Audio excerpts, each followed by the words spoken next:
Welcome to the course on advanced power electronics. We'll cover today permanent brushless DC motor drives. With the outline of presentation, we'll cover like a working principle and types of permanent brushless DC motor, then dynamic modeling of permanent brushless DC motor, control of permanent brushless DC motor. Then we will talk about case studies on permanent brushless motor drive for power quality improvement in permanent brushless motor drive, and design and control of solar P verified BLDC motor drive for water pumping with solar example and numerical and references like. So this is typically a permanent trapezoidal fed synchronous motor drive, also called permanent brushless DC motor drive. And you can see the different part. Of course, we have a magnet on the rotor, and we have a stator winding on the, the stator three-phase, not really three-phase winding, but of course there may be a two-phase or more than two-phase also. And of course, we need the encoder to synchronize the excitation of the stator winding with the typically with the position of the magnets, and we position in the way design of magnets and rotor in a manner that we get a trapezoidal vacuum in the stator and winding, and then we excite with the quasi square current three-phase winding, so that the torque produces at any moment of time with the two-phase only. We excite only two-phase winding, and that remains the constant for typically for the different commutation period like 60 degrees. So it give a constant torque similar to the DC motor with constant current, and we get the electronics commutation with the help of the inverter. Like, so these are the applications. Like of course permanent brushless DC motor we use in household appliances. The major reason for using all these applications is because it is one of the highest efficiency motor, and it's a very simple motor, cost effective motor, and now it's already in mass production in many of the countries. So every year we have a billions of motor are manufactured for different applications. So you can just see the typical home appliances here, and the medical equipment, then industrial tools, transportation, heating, ventilation, air conditioning system, then motion control and solar water pumping. So you can see from the figure also, like typically in appliances we have a medical instrument, like we have a massage equipment, automotive machine, air conditioner, fan, ceiling fan, then electronics equipment, robots, tourist car, then military equipment, then the solar water pumping, then typically two-wheelers as well as three-wheelers and robots like. And typically in home appliances, if we go to more detail, ranging from the fans, air conditioner, refrigerator and water pump. And then in many industrial tools such as jigsaw, cutter, grinder, automated drills and the other rotating machine. Then in heating, ventilation, air conditioning, ranging from wide range in domestic and industrial purposes, typically with the complete detail of how really this motor give a very high efficiency at variable speed, and variable speeds also give a very good. And motion control application ranging from applications in position control to servo drive, especially in drones and many other robotics applications. And of course in electric vehicle, this is the motor for two-wheeler, three-wheeler, typically two-wheel. So ranging in wide variety of application from electric bicycle, electric tricycles and scooters and cars, and typically three-wheeler which we call it e-rickshaw and loaders like. So this is the electric propulsion system, like usual in aerospace industry. Then application of BLDC motor for garage control in space industry, in satellite and many other application of BLDC motor for robotics arm control, and application of brushless motor in fuel pump applications, and then applications of BLDC motor in different ceiling fans like exhaust fan, ceiling fan. So typically it's really with the remote control you can see how the ceiling fan. In India itself we have around 60 to 70 lakhs fan every year are manufactured. Around 6 million fans are manufactured for ceiling fan by different industries. Then for washing machines, then typically in case of beauty equipment, the reason is brushless to require very less maintenance as well as the most efficient, even operated with the battery also.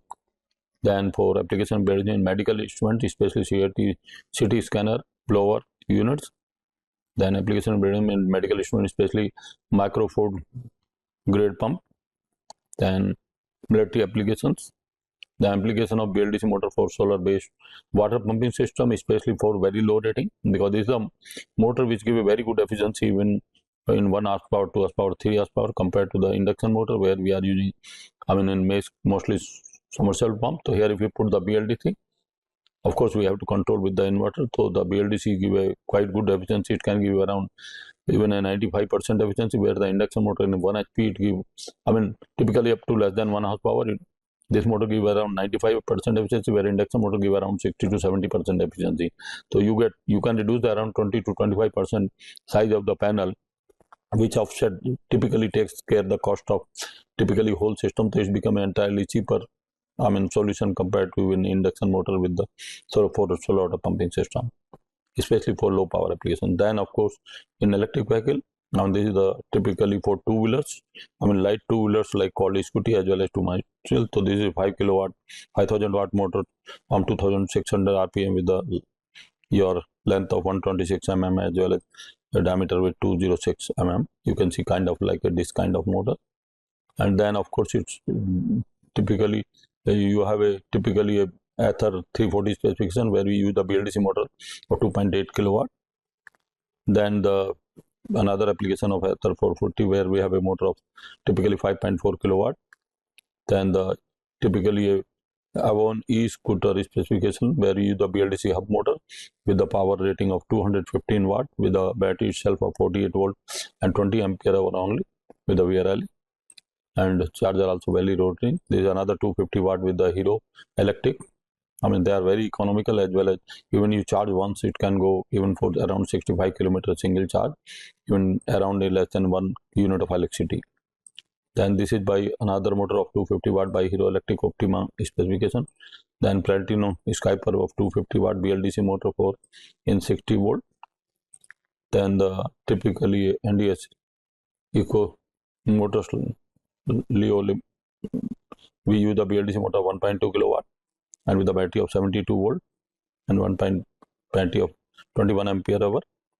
Then this is the motor, you can call it Arna Electric Auto Private Limited by e-rickshaw.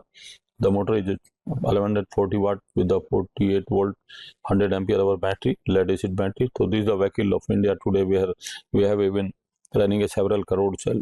Typically e-rickshaw, because it's a commercial vehicle which give the employment to the people. Like if even a typically maybe around a crore vehicle in India, so more than crore people are getting employment through it. Like is another typically e-rickshaw by Kinetic DX, where the motor is 850 watt with the 48 volt, and then your Kinetic Suffer with the 1000 watt motor 48 volt.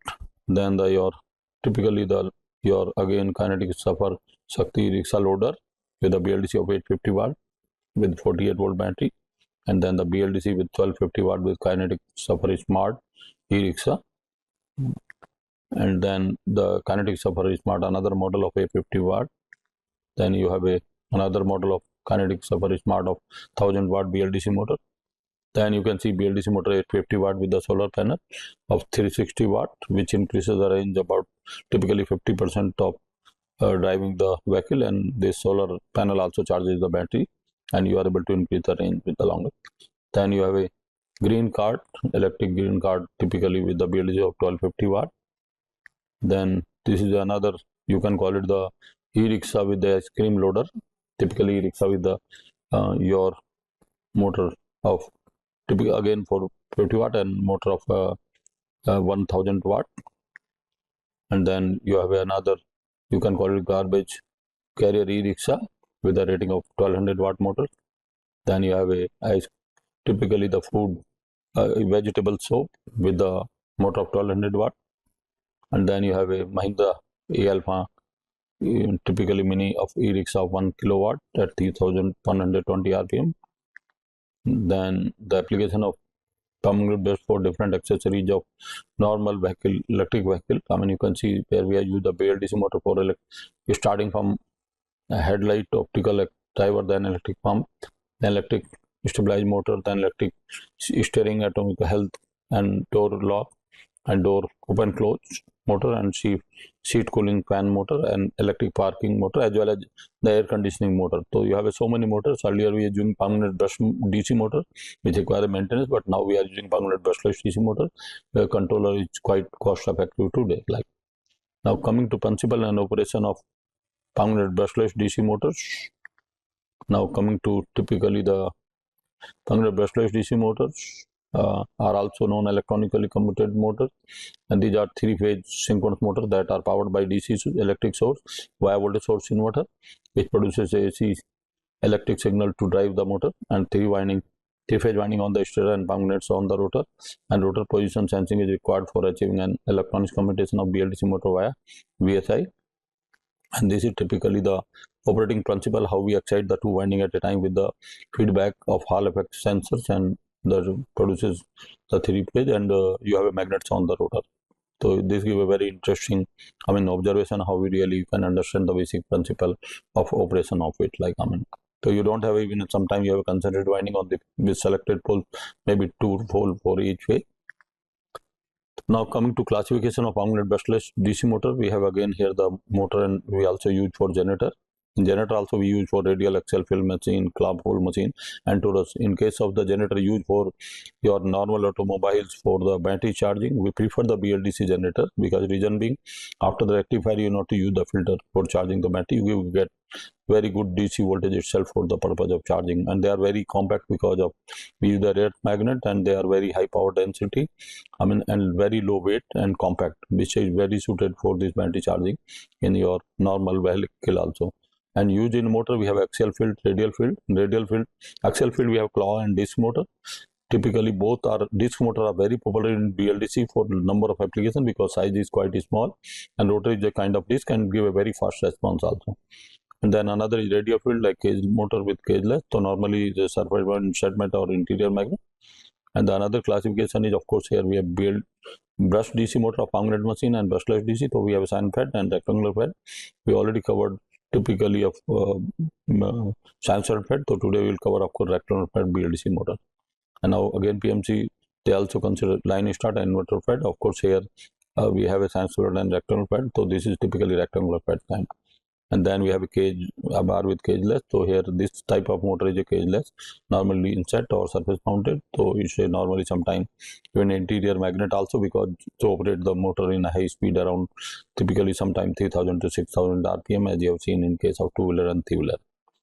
And these are the, of course, surface inset type of magnets, how we really put the magnets in magnetized form and magnets on typically on surface on different geometry. There are typically more than 30-40 geometry for this kind of motors. You can see it here, radial orientation, then the circumferential orientation, then the spoke kind of magnet, especially directed magnetized rotor cage with cage, then the interior magnet with damper bar, then radially magnetized rotor, then interior double layer PM rotor with then hybrid magnetized rotor, then tangentially magnetized rotor, asymmetrical distributed interior magnet rotor.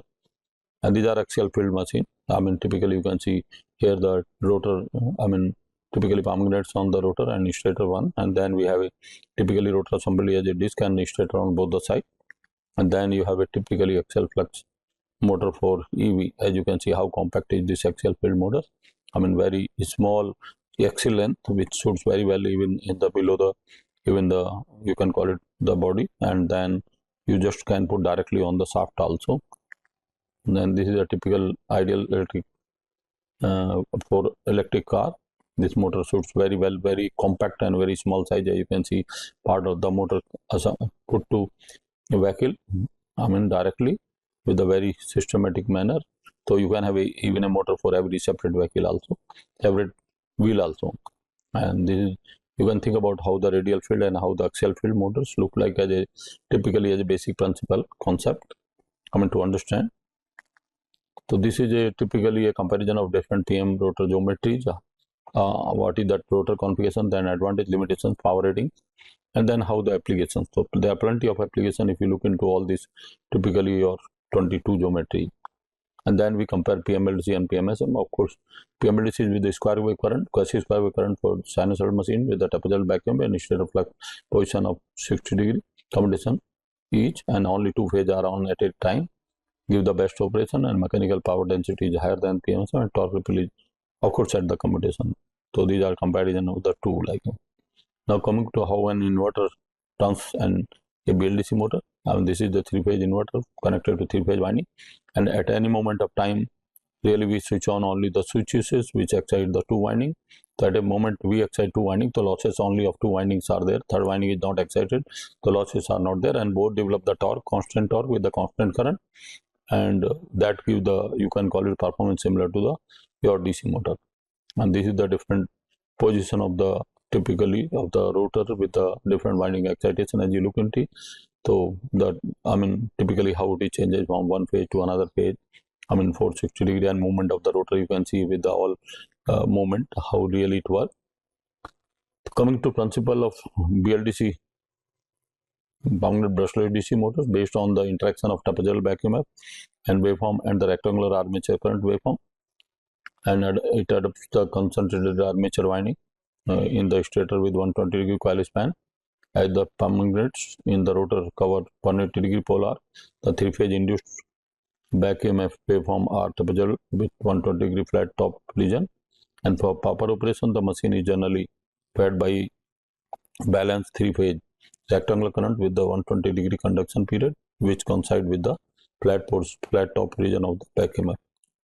So each phase power is simply equal to the EM/IM over the conduction period of 120 degree and 0 over the non-conducting period of 60 degree.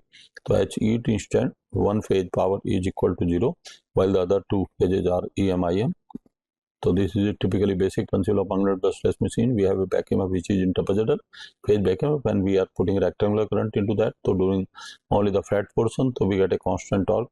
I mean, because of this, and you can see for all the three phases how the power is there, developed power, and how the net power there as a 2M EM. I mean, and how the type of currents in the winding are really ideally put into that. So now coming to typically electric power is given to P equal to EIA PBIB plus ECIC equal to 2EM, and the developed torque is G or P upon omega R, so it becomes like 2M upon omega M. And if we put the developed torque as a power divided by mechanical speed, so P omega equal to P by 2 in bracket EIA plus EBIB plus ECIC divided by omega E, and then omega is cancelled out from the back EMF, and that goes the independent and similar to DC motor. So they are typically the bounded, you can say, operating waveform of bounded brushless DC motor. So we excite each phase winding with the 120 degree when the back EMF is a constant. So you will see one phase current is positive, another negative. So current is going from one phase and returning to another phase, and you get almost constant current. Ideally, you should put in the winding. Of course, we have an inverter with the either pendulum or we control the DC link voltage typically. So this is typically a dynamic equation of this PLDC motor can be represented as the VAVBVC, and in matrix R000R000R into IIBIC plus B in bracket LLLB LBC LBL BB LBC LCA LCC and LC multiplied IIB as a matrix and plus EAB EC. So the BLDC machine generally adopt the surface mounted PM. There is no variation in the rotor reluctance with respect to the position. So the dynamic equation can be typically written here the same, and since IA plus IB plus IC equal to 0, it yields MIA IB plus MIC equal to minus MIA. So putting that in this matrix, we get now very simplified one.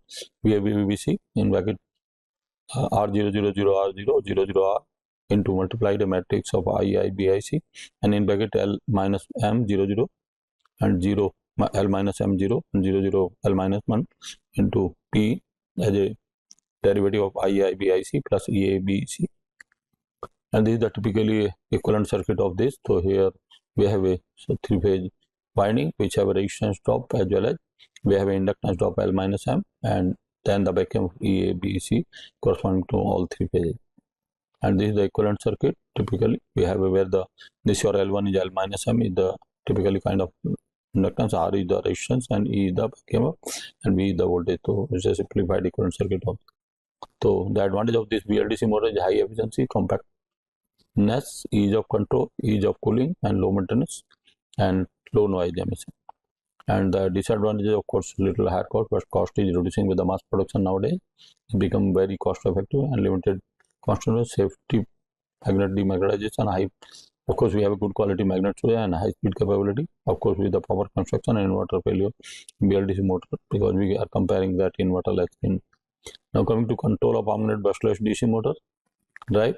So this is a basic building block of we have a three-phase inverter with three-phase winding, and we take the position feedback of the magnet position, and then we have a control which generate the switching pulses for the this all six switching devices. Maybe a MOSFET for a smaller rating, and we use the IGBT normally for medium rating, and for high rating of course we use the GTO. So now coming to modes of operation, that is 120 degree mode and pendulum voltage and and current control mode. So in 120 degree conduction mode, the switches Q to P6 are switched on so that input DC current ID is symmetrically located at the center of each phase voltage waveform. At any instant of time, one switch from upper group Q1, Q3, Q5 and the one switch from lower group Q4, Q2, Q4 and Q6 are on together, and the absolute position sensor is used to ensure the correct timing of the switching oblique commutation of the devices.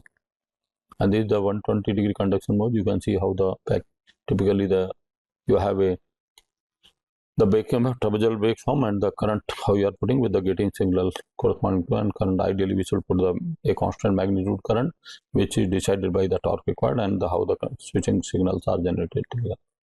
So now coming to another type of control, so pendulum control, voltage and current control mode. In addition to commutation control, the inverter controls the current and voltage output of the inverter by operating the pendulum in a chopper mode, and the average output current and voltage are set by the duty cycle of the switches in the pendulum inverter, and varying the duty cycle results in a variable average output current or voltage. And two chopping modes can be used, the feedback mode and freewheeling mode.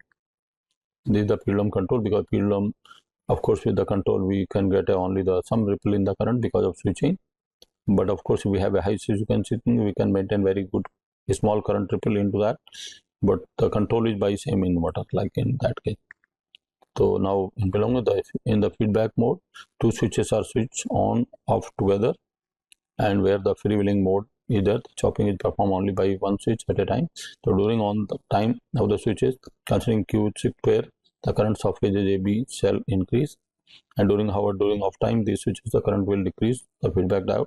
Of course, we can use the single phase edge bridge in you can call it in unipolar excitation, which increases the, you can call it ripple frequency, and reduce the ripple current into the 4 same switching frequency, reducing the switching losses to the half.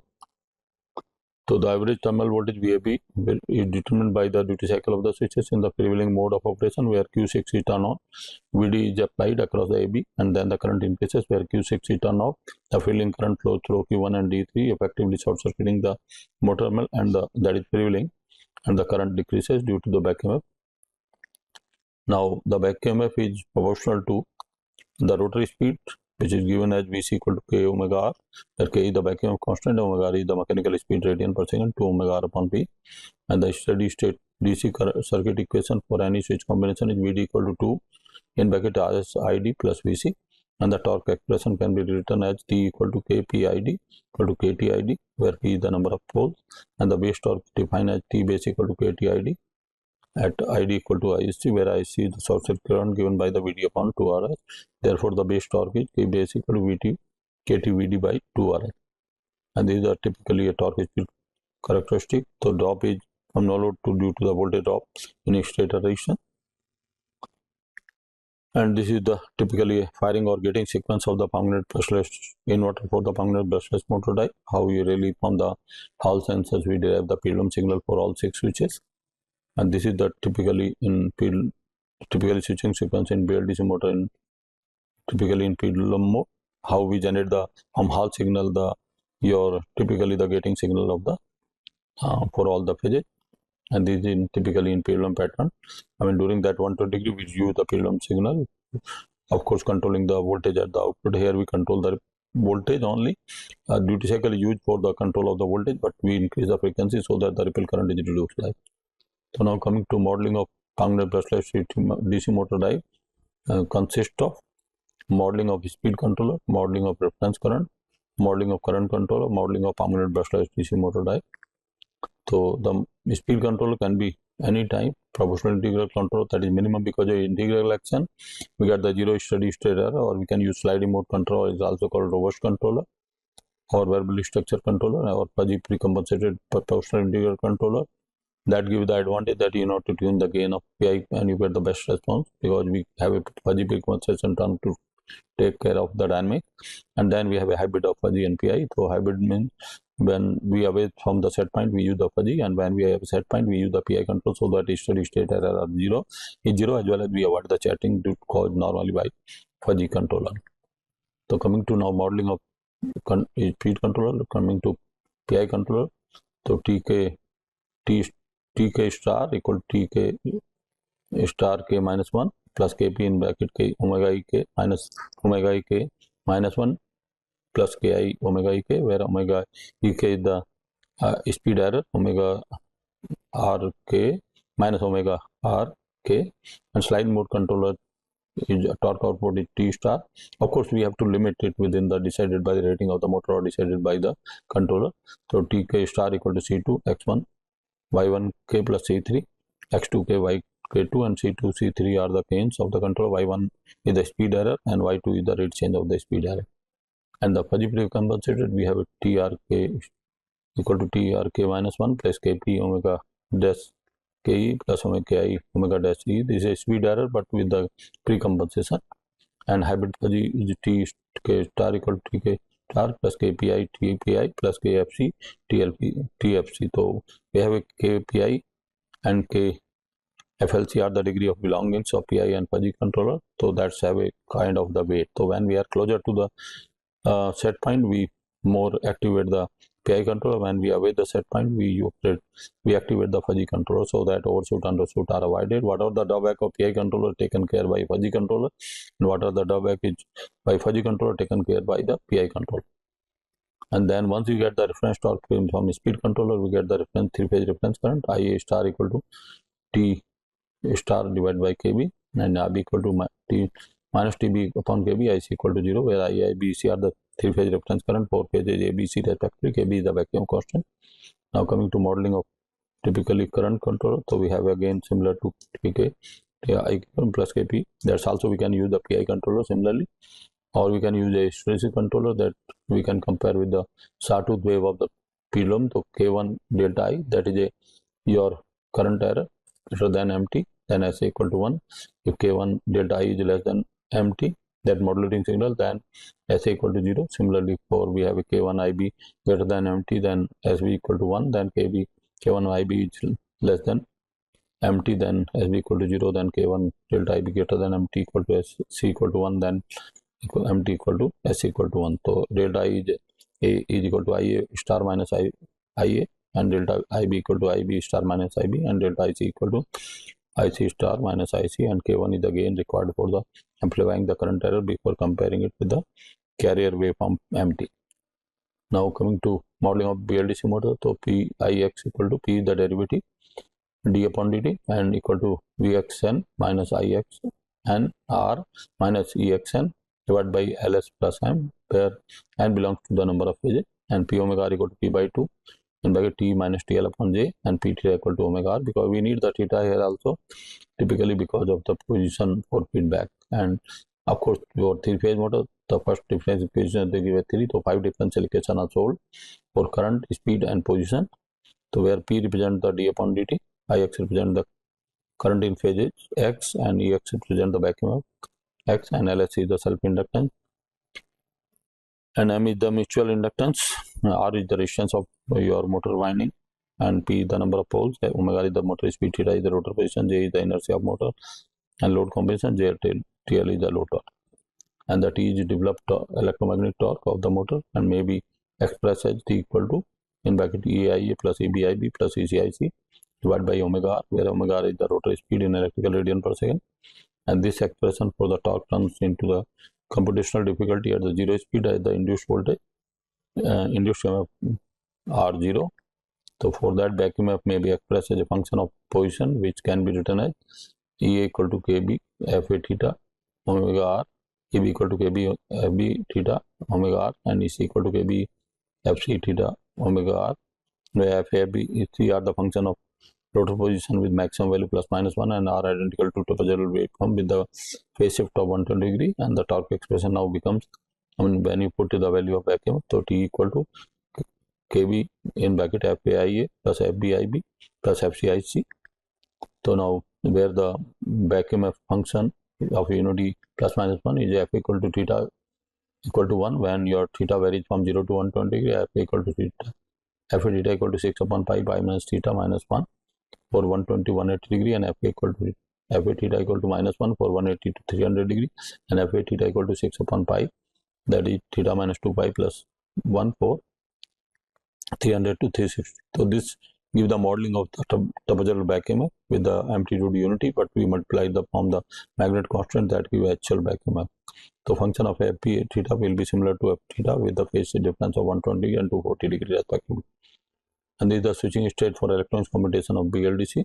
I mean, for the different angle, how the Hall signals and how the switching signals are generated, typically by exciting. So, I mean, when Hall signal are 0, so we don't excite any winding. When Hall signal occurs 101, so we have a switching for your SA1 and S4, typically. Similarly for all, I mean, like. So now coming to typically the schematic of BLDC motor. So we have normally a DC source from simple diode rectifier with the LC filter. We give the pulse response. So we take a position. From position, we get the speed, and we have a speed controller. We already discussed a speed controller, and with the theta out of speed controller, we divide by back EMF, get the current magnitude, and with the theta, we are able to get work as we call also this reference current generated as the electronics commutator. So this is I star IB star IC star three phase reference current, which are in quasi square wave. And then with the sensing the two current, we have a current controller give the for offering the switching signal for voltage source inverter.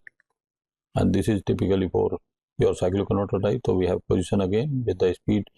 So we can estimate from the position, and then speed controller that give the torque, and from that we get the current reference, and from position we get three-phase reference current, and sensing the current we give the gating signal for the cycloconverter.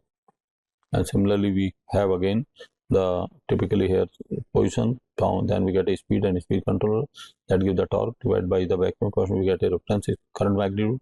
With that position we get the IA star IB star three-phase reference current in quasi square waveform, and with the two sense current we controller, and then we get the duty cycle for matrix converter.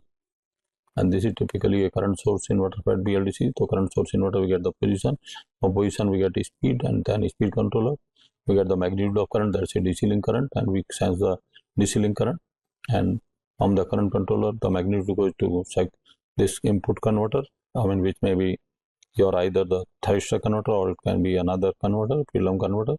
And then the output from the position we give the space spectrum modulation to switches for current source inverter for example. So this is for line converter inverter. Even line converter inverter is ideal for this motor because we require quasi, and line converter inverter gives a quasi square wave current only.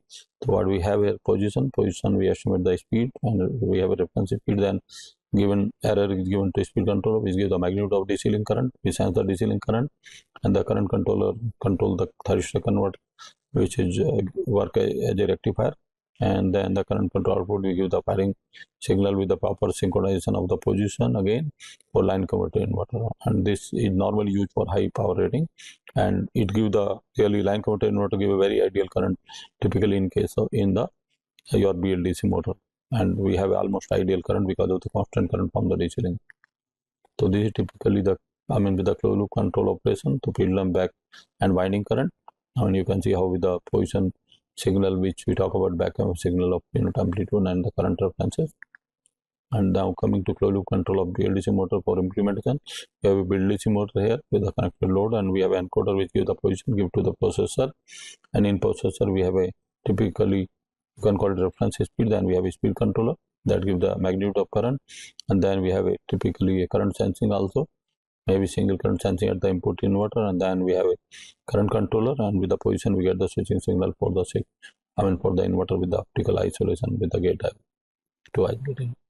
And these are typically the regenerative braking scheme for this. So in regenerative also we can have easily regenerative braking, which is very simplified in this case. So because of the region that we have to go only the 180 degree phase shift to the currents. We excite the current now when back positive current when back is negative, so you get the negative torque, and that gives the regeneration. So we have a position signal, and from which we decode for corresponding to braking or motoring, and then we of course have a for the driving cycle and maximum, and then the decide the reference current with the brake and acceleration, and that input goes to typically the controller with the current magnitude, and current control decides the pendulum signal, which is really modulated with the Hall effect signals to give the gating signal for the inverter. So this is for typically applying for it. Also can have a regenerative braking for your even for two-wheeler, three-wheelers, or wherever the BLDC motor is used for EV.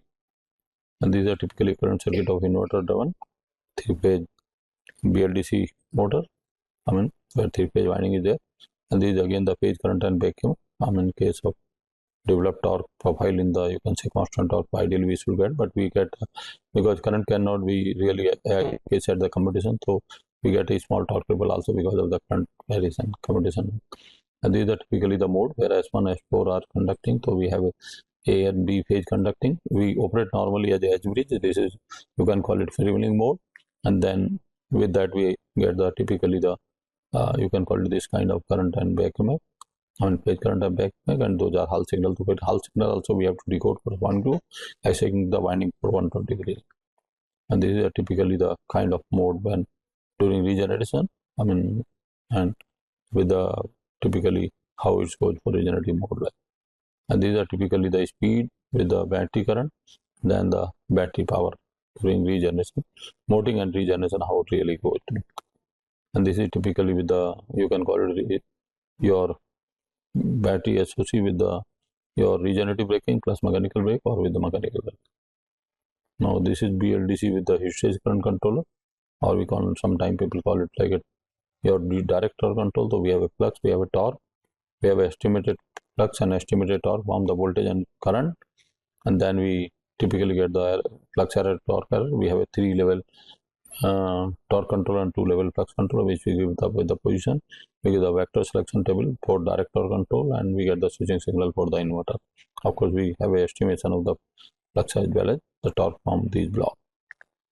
And this is the block diagram direct torque control, what we discussed it. We have a reference speed and then feedback speed, then speed control that give a torque reference, and we have a from sensing of the motor the 2 current and switching signal, from which we estimate the typically the flux angle and typically the flux and torque flux controller give the out and position signal. We get again space factor modulation, we get the switching signal for the 3-phase inverter.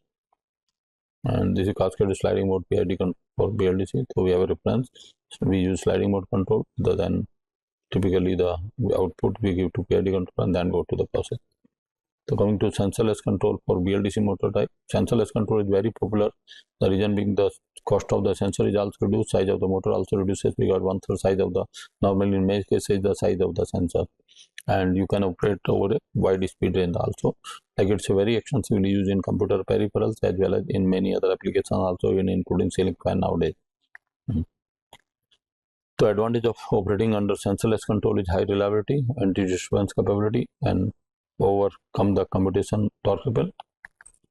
So the problem with the sensors is the increase in the volume of the system, extra wiring between the motor and control unit for sensitivity under certain conditions such as high temperature, high pressure, high humidity, and so on. And position sensor have a high precision demand for installation, and typically according to different detection scheme, how you can get sensorless control: the back EMF method, flux linkage method, based method, inductance based method, intelligent based method. And this is typically, you can call it commutation period and 0 point. So relation between the 0 crossing point and the commutation instant. So the various direction method of back EMF is again terminal voltage sensing, back EMF sensing, third harmonic back EMF sensing, freewheeling diode current method, and line back EMF method. And this is while the typical terminal voltage sensing, while the AJ and B are conducting. So we can get a mathematical model also built. So VAG equal to RIA plus L minus M DI upon DT plus EA equal plus VN, BB G equal to RIB plus L minus M into DIB upon DT plus EB plus VN, and with CG equal to RIC plus L minus M DIC upon DT plus EC plus VN. And let's suppose that the phases A and B are conducted while phase C is inactive. So EA plus EB equal to 0, that is, and IA plus IB equal to 0. So adding the terminal voltage of phase A and B, so VAG plus VAB equal to R plus IA plus IB plus L minus M in bracket DI upon DT plus DIB upon DT plus EA plus EB plus 2N, where VN equal to VAG plus VBG by 2. So since your C is inactive, then IC equal to 0 and DIC upon DT equal to 0. So we can get EC equal to VCG minus VN, that is VCG minus VAG plus VBG by 2. So similarly, when phase A, your A and C are conducting and phase B is inactive, we get EB equal to VBG minus VAG plus VCG upon by 2. And when the phase B, C are are conducted and phase C is inactive, we get E equal to VAG minus VBG plus PCG by 2. And this is typically experimental waveform of phase voltage, and this is the experimental waveform of line voltage, and the experimental waveform of phase current, and this is the typically the terminal voltage sensing vacuum of zero crossing point detector.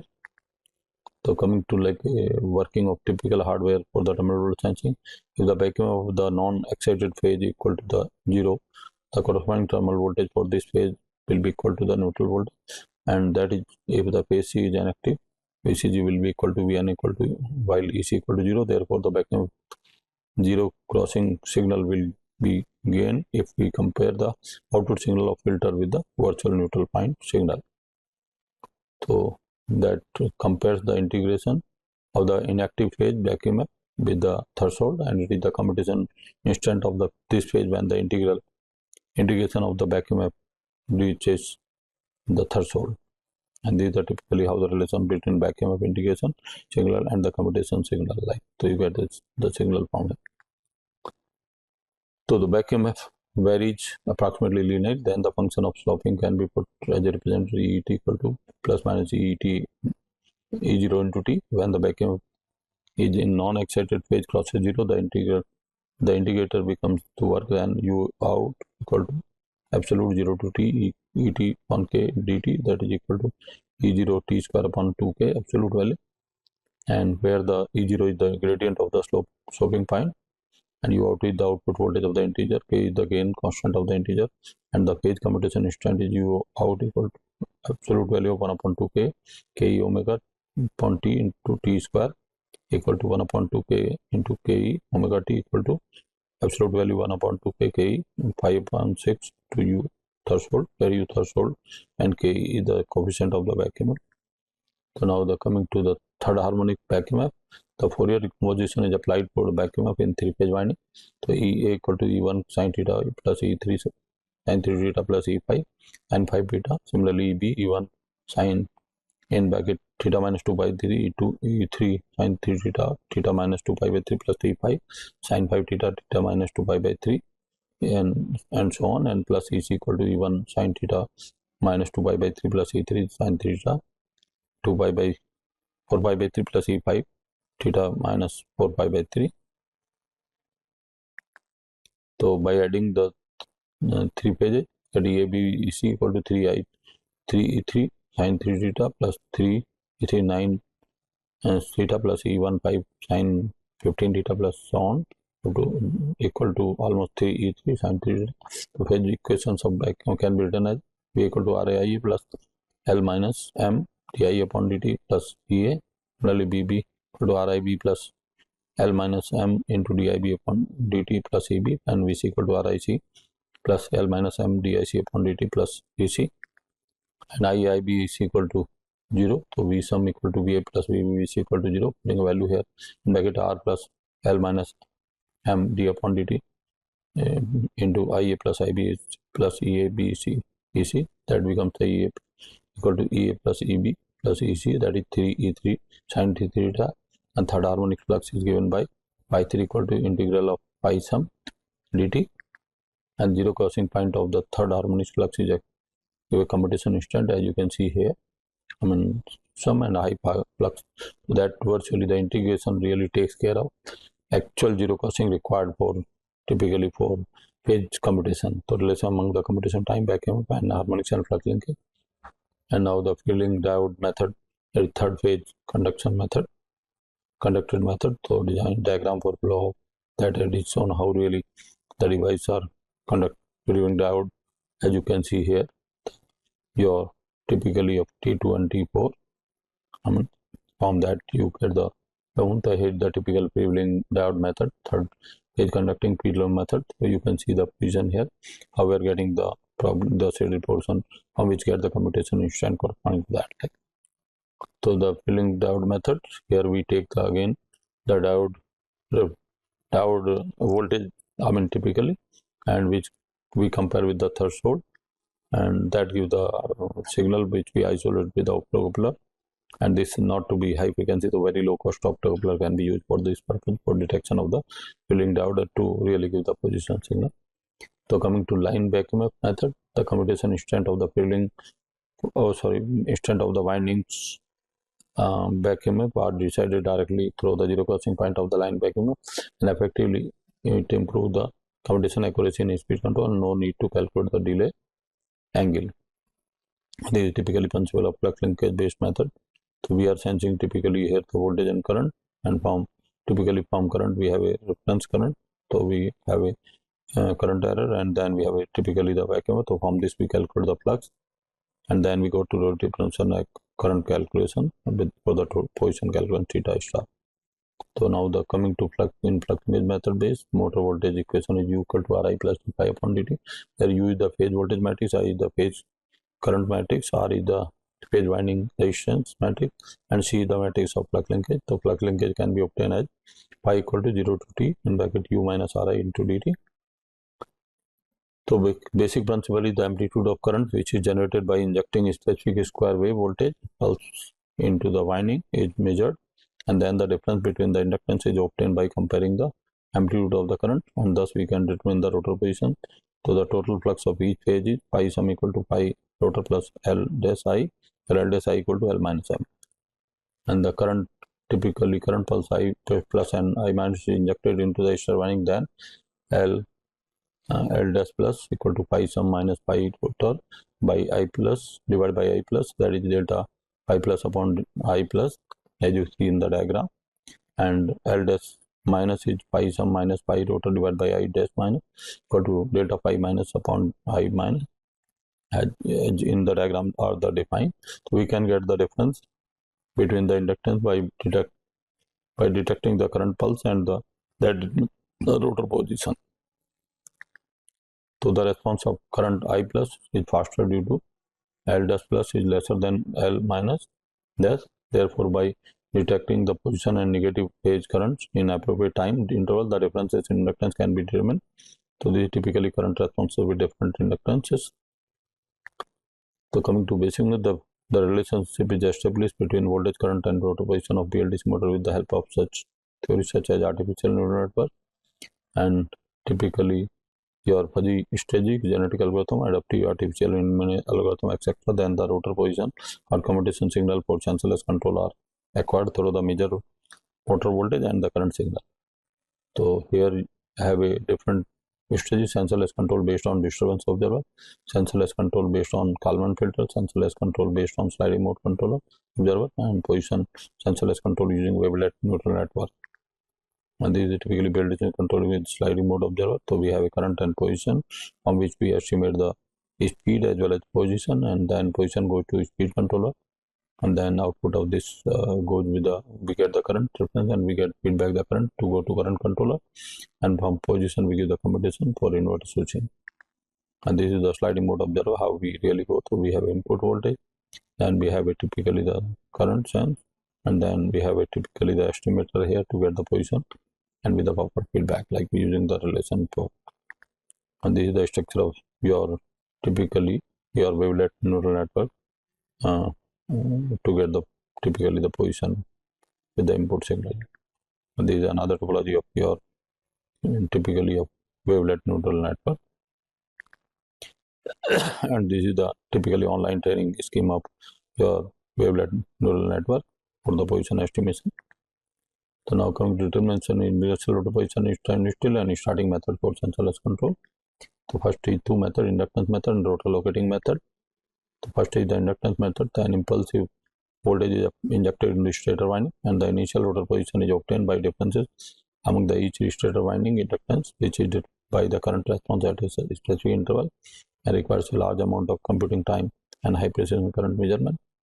And rotor locating method is by energizing one specific phase winding, the rotor will be located at the defined location, and motor might rotate reversely and have a large current during the position location period. So second is the starting method for sensorless control. So there are main methods are three-step starting method, pro location starting method, and raising frequency and raising voltage synchronous starting method, and voltage interpolation method. So the three-step starting method includes determination of rotor location, speeding up, and operation mode switch. So here the three-step starting, phasor diagram of three-phase starting. So we have a term voltage sensing from which get a patching detector. Then we of course give this voltage also to this estimate for total measurement, and then the synchronous signal and the phase determination, and we get the PWM output from that, and that gives the signal selection switch with the phase determination, and final to the signal as an encoder to driving the inverter signal. So coming to power location starting method. So during starting, two desired phase windings of the motor are injected into the current, and the motor rotates to the corresponding position, and then the commutation is achieved by changing the conduction condition of the motor winding in turns, and at each commutation procedure it is necessary to detect the zero crossing point of the vacuum for the non-excited phase and raise the applied voltage of motor by increasing the PWM duty cycle. So when the zero crossing points of the vacuum can be reliably detected in n times continuously, the BLDC motor is switched to the vacuum based sensor mode. So this is typically a starting method for sensor. So raising frequency and raising voltage in synchronous starting method, as you can see from we get the from VCO divider and ring counter, and we get the typically the duty cycle PWM control as well as switch signal for from the comparator. So the diagram raising frequency, raising voltage synchronous starting method, and this is the voltage interpolation starting method. So principal diagram of the BLDC motor starting based on the voltage interpolation method. How we start motor location, then calculate effective values of bus voltage, determine the interval of the interpolation to get the corresponding coefficient, then the calculate commutation and check whether running around no, then commutation and start or yes, and this is typically experimental waveform at the starting. You can see how the rotor pre-location, then commutation is starting, and then the end of starting. Coming to sensorless control topologies of BLDC motor die. This is we sense the typically the voltage and get the position estimation, and then the speed from the speed controller. We get the magnitude of current, and then we have a position, we have sense the DC link current, and then that go to the typically current controller with the position. We get the switching signal for the inverter, and this is typically the you can get cyclo converter drive. So we have a vacuum of sensing, and from which we get the position and speed. Speed controller give the magnitude of current, and from position we get the three-phase reference current IA star, IB star, and give the feedback current. We give the typically the control for the cyclo converter drive, and this is for the matrix converter. We get the three vacuum, we get the position speed control, then reference current and feedback current. We get the duty cycle control. This is with the typically again from the CSI binder. So we have a vacuum of sensing and the position and the speed, and we have a speed controller get the DC link current, and we sense the DC link current which decide the current controller give the firing angle to the thyristor converter, and from the output of this we give a space vector modulation to the current source inverter for PWM switching, and this is typically for the LCI paired synchronous mode drive. So we have again vacuum sensing, very popular for a long time, and then typically we get the position, and then from position we get a speed, then speed control, then with the DC link current reference, and we have a DC link current sensing. We have firing angle for the thyristor converter for rectifier, and then from the position we get the switching for line counter inverter line. So coming to the typical sensor using a hysteresis comparator. So we have a sense voltage with the low pass filter to avoid the typically the noise, switching noise. Then we give a hysteresis comparator, then we get zero detection, and then get pulse generator for inverter. This is block diagram sensor control, and this is typically sensor control for using a hysteresis comparator. Block diagram with direct or control, indirect flux control of BLDC motor. So we have a torque reference, typically current flux reference, and from have a feedback estimated typically the UD axis Q axis current. Then we have a hysteresis controller with the two axis tape in case, and then we get the torque and flux errors which we amplified error which give the three-phase voltage selection table, and for getting this we require position from the estimated position typically here, and all the relations are clearly explained in the estimate. And these are switching table for direct or control for BLDC motor. We call it table of switch. So we have a typically two level and torque and flux controller and switching signal. This is typically 5-phase BLDC motor. We sometimes use higher phase number also because of redundancy, how it look like. And these are typically the overall base sensors.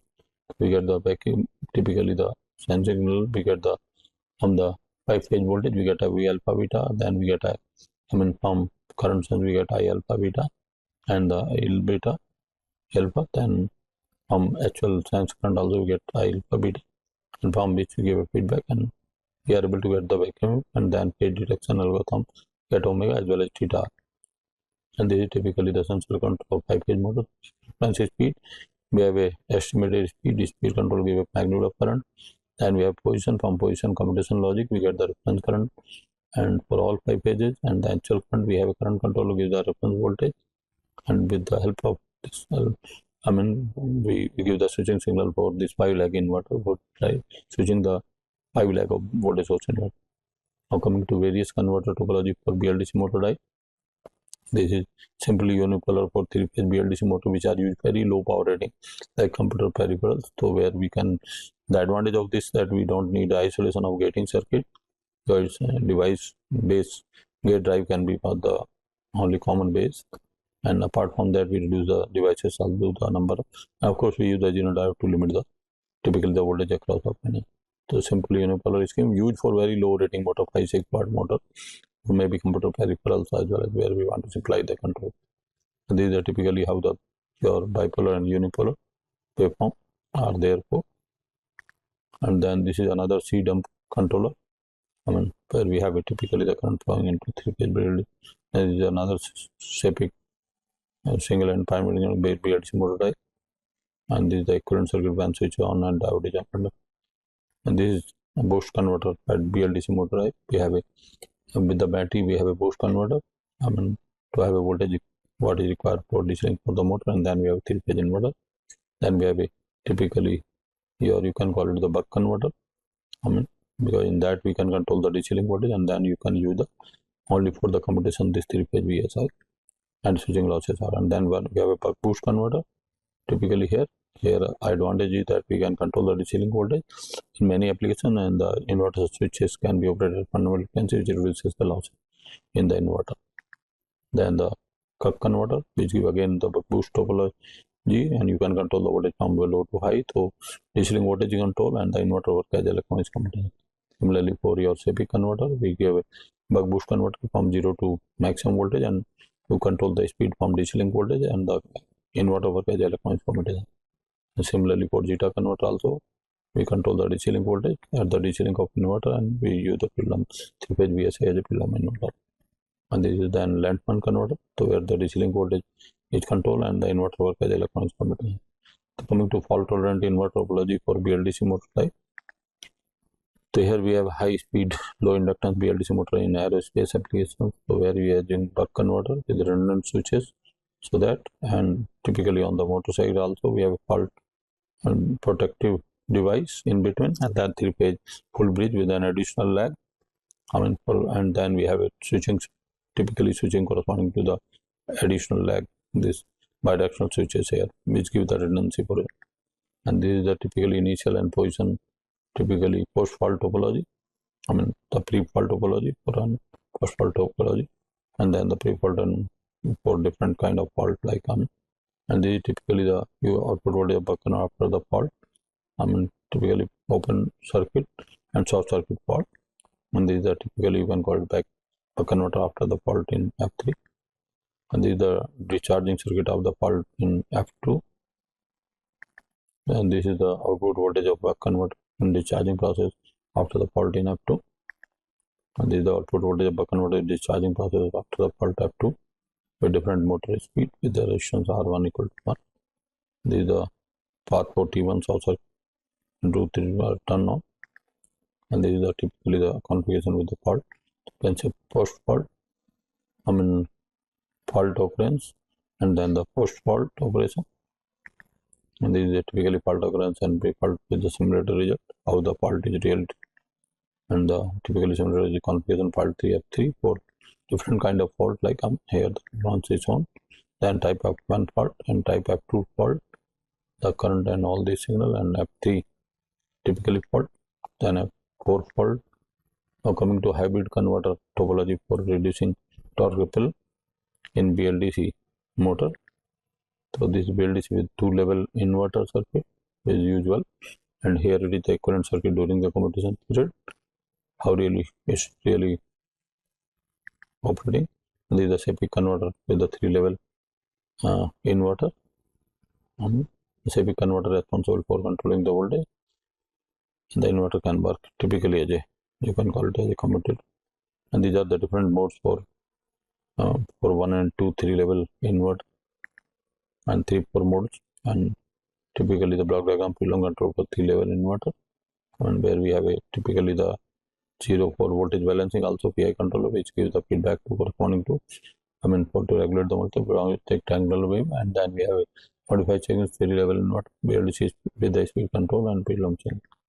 And this is typically corresponding to comparison of torque ripple at 3000 pm at torque of 0.825 with the different like conventional 2-level, then the 3-level, then the 2-level with the DC link voltage control, and the 2-level with the SAPI converter, and then the proposed topology like and this is a comparison of torque ripple at 50% of rated torque, then 75% of rated torque, then at full load torque.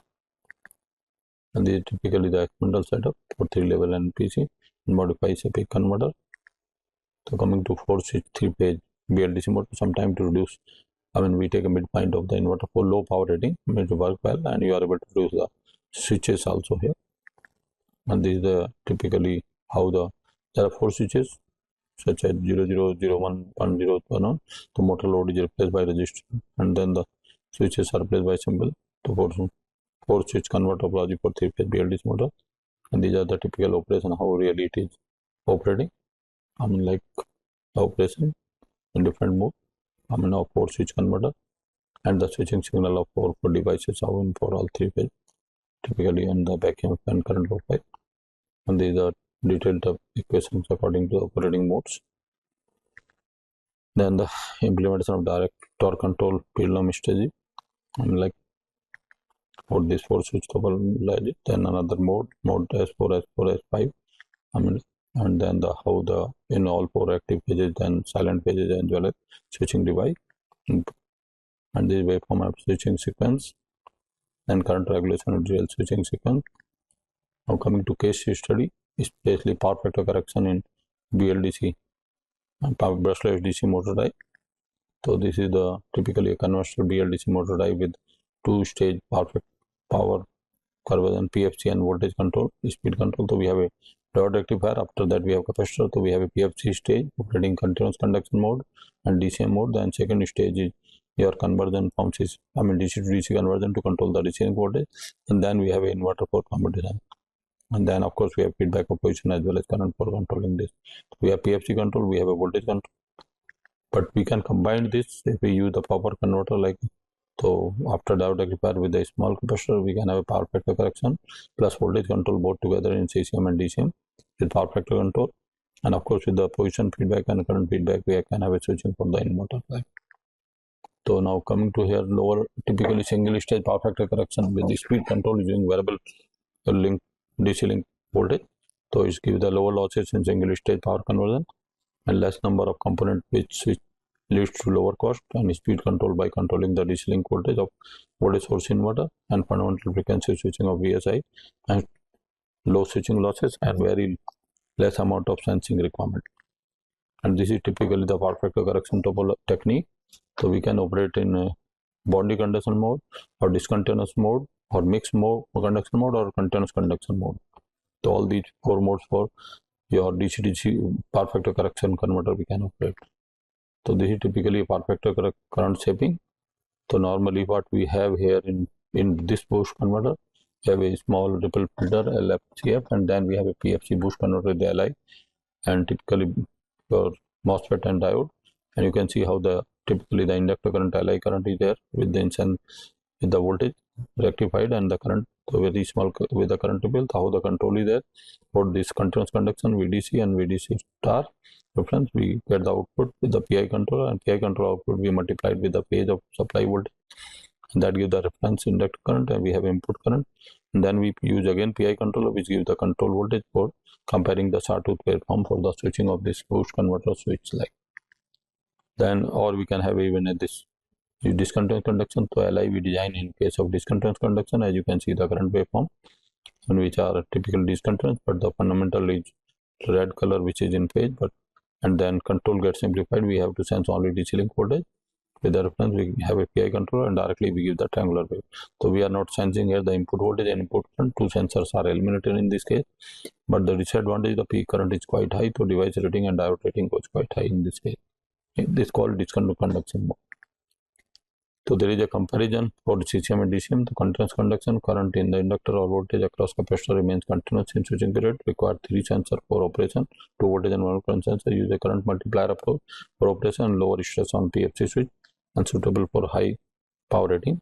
And in discontinuous conduction mode, current in inductor and voltage across capacitor remains discontinuous in switching period.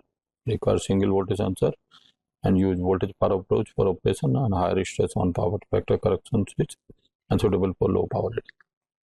And now you can have it typically for high power rating. We use the continuous conduction, of course with the high cost, because we use 2 more sensors, but causes low stress. But in case of lower power rating, you have a discontinuous conduction which have a low losses, because you avoid the 2 sensors, input current, input voltage, but have a little higher stress but lower power rating. We have a margin in the devices, so we can use this for low power rating, but with the reduction of hardware and power. Now it is a conventional PFC. Typically, if we talk about PFC boost control, we have a input diode rectifier with the ripple filter followed by boost converter. We have a power factor correction and DC link voltage control with, of course, sensing the input voltage, and we require the 2 current sensing, and we require 3 Hall effect signal. So you can see here we require almost like a 3 input current, 3 input signal, then 3 Hall effect and 2 current. So we require almost like a 8 sensors here in conventional, and PWM inverter gives even a lower efficiency also. Hall sensing, he require a high sensing requirement sensor and control complexity also. Now if we really do here a control of voltage at the universal AC, means by simple after that require, if we put the power factor correction buck boost converter, which can control the DC link voltage over a wide range. We sense the DC link voltage control over a wide range by PFC converter. We require only 1 sensor, and that is responsible to control output voltage as well as inherent power factor correction in DCM. And for, of course, we can avoid the current sensing if we can afford the response. Like many appliances like fan, air conditioning, all that, so response is not that fast required. In order to sense the current, so 2 current sensors are eliminated. Only position sensors are required to give the switching signal in electronics computation mode. So this is typically how we really go here. So here we have a PFC buck boost converter. So after diode rectifier, we have a EMI filter LF, and then we have a PFC buck boost converter. We design in case of DCM this inductor LI, and then we get the over a wide voltage control across the DC link VDC, and then we only have electronics combination with Hall signal. So we are not sensing the typically here the input voltage, input current, as well as the inverter current. So typically you can call it the 4 sensors are eliminated, only remain 3 sensors remain there. Half the number of sensors are eliminated. So what PFC buck boost converter based PLDC motor type, it lowers the losses, the low number of component in PFC buck boost converter, less number of component which leads to lower cost, and speed control by controlling the DC link voltage of voltage source inverter, and have a fundamental frequency switching of VSI, hence low switching losses, and very less amount of sensing requirement. And this is the typically your PFC boost converter after diode rectifier, and then we have a typically a PFC boost converter followed by the your PWM controller, and this is the typically the waveform of PFC boost converter. We have a supply voltage, supply current, DC link voltage, the motor speed, torque, and the current. Typically at lower speed you have margin, so you can have a very small good kind of current in motor winding also. These are the experimental waveform in 2 cases. One PFC at 2500 RPM, where because of the your competition, and here the low speed at 500 RPM, but you get an inherent power factor correction. They are experimental result like, and this is the typically the kind of during the similar to waveform for PFC boost converter during starting at 500 and step change from 1000 RPM. But you can say supply current remains sinusoidal and typically in phase with the supply voltage, having a unity power factor with reduced current like. and these experimental result for typically for the starting, and typically the change of speed control, and these are the typically the load variation, load application, and the typically supply voltage variation. So supply voltage variation is taken care by your voltage controller on DC link, so your speed does not change even in that case. And then experimental result corresponding to step change in load and step change in input voltage. So DC link voltage for momentarily down, but it remains regulated. And these are the power quality performance, where your TAD, typically is at 2500, 2.5% with unity power factor, and 3.8% at 500 RPM with your almost unity power factor with simulated experimental result. This is the case for typically at 170 volt input, 1.9% unity power factor, and even at 270 volt also we get 2.2% TAD and unity power factor. So this is another converter. If we talk about PFC buck boost converter, here we control the DC link voltage and avoid the input voltage current sensing. We have a reference speed that's calibrated corresponding to DC link voltage, and we have only Hall effect signal for electronics computation. So compared to the boost converter, we are able to reduce the number of port sensor, input voltage, input current, and the current sensor, the motor like. And these are implemented. These are experimental waveform. You can clearly see supply current, supply voltage at 2500 at 200 DC link volt and 550 volt DC link. Of course, it gives the speed 2000 RPM and 500 RPM. And this is the starting. Typically, any step change in DC link voltage for speed control. From 100 to 150 and starting at 3 volt. This is your load change and the supply voltage change. The response corresponding to a buck boost converter. And coming to power quality, here also we get the TAD at 221 volt and 2.1% TAD of supply current with the unity power factor. And then at lower, typically 50 volt, at lower speed, 5.6% and 0.8 power factor. And at 96 volt also we get the power factor unity with the 3.7% TAD, and 270 also we get 2.6% TAD with the unity power factor. And these are typically simulated here. And this is typically your comparison here. The diode bridge rectifier, you get a very high TAD, but how with the PFC constant XU voltage you can see, and the TAD in the variable DC link voltage. And similarly the power factor, you can say power factor remain unity for push converter as well as buck boost converter. And these are the competitive evaluation of efficiency in 3 cases. So we get a high efficiency with variable power factor correction with variable DC link voltage compared to diode rectifier as well as compared to your PFC boost converter. Now coming to PFC configuration for fitting BLDC motor drive, so bridgeless, you can call it. We have a non-isolated PFC converter around 8 category. All are buck boost, and the bridgeless non-isolated power factor correction converter, then isolated power factor correction converter 6 topology, and bridgeless isolated converter 6 topology, integrated and high quality rectifier boost converter. So these two first, like a bridgeless non-isolated and bridgeless isolated. The bridgeless configuration for elimination of diode bridge rectifier for reduced conduction losses, and then isolated topology for Galois isolation, where we require to operate the many equipment at low voltage like ceiling fan, and for improved dynamic response for better high light load efficiency. So this is typically a converter, PFC converters configuration for fitting BLDC drive. Typically 8 category of 9 isolated converter like a buck boost, cup, sepik, zeta, Leo, canonical switching converter, shepherd converter, and switch capacitor buck boost converter. Then bridgeless non-isolated so bridgeless buck boost converter, bridgeless cup converter, bridgeless sepik converter, bridgeless zeta converter, brushless Leo converter, bridgeless canonical switching converter, bridgeless shepherd Taylor converter, bridgeless switch capacitor buck boost converter. Then isolated topology like a flyback converter, isolated cup converter, isolated sepik converter, isolated zeta converter, isolated Leo converter, and isolated your shepherd Taylor converter. Then the bridgeless isolated configuration, so bridgeless flyback, bridgeless isolated cup converter, bridgeless isolated sepik converter, bridgeless isolated zeta converter, bridgeless Leo converter, and bridgeless isolated shepherd Taylor converter. Now integrated high improved quality converter, so non-isolated, then non-isolated bridgeless, non-isolated buck boost, buck converter, BIFRD, BIB red, and buck boost flyback, SSIP, and boost forward.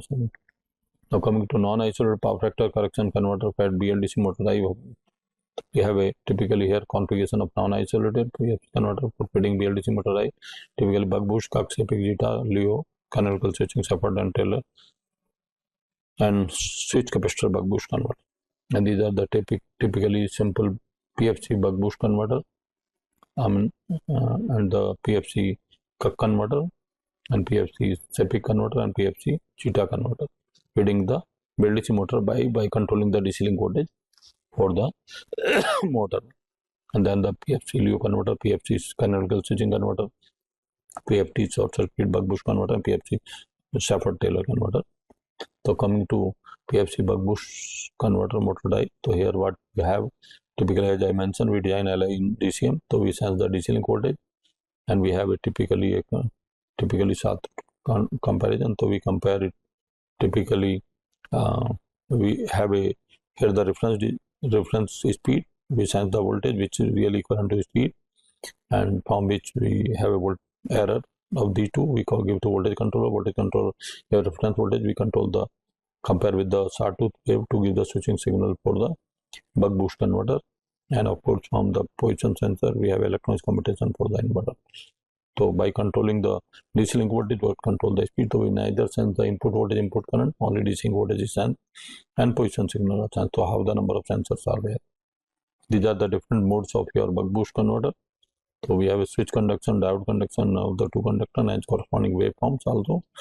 How the waveforms for current and voltage are there typically. And coming to the design, so inductance calculation, Li is equal to 1 minus d square upon 2 Fc BDC per Pi.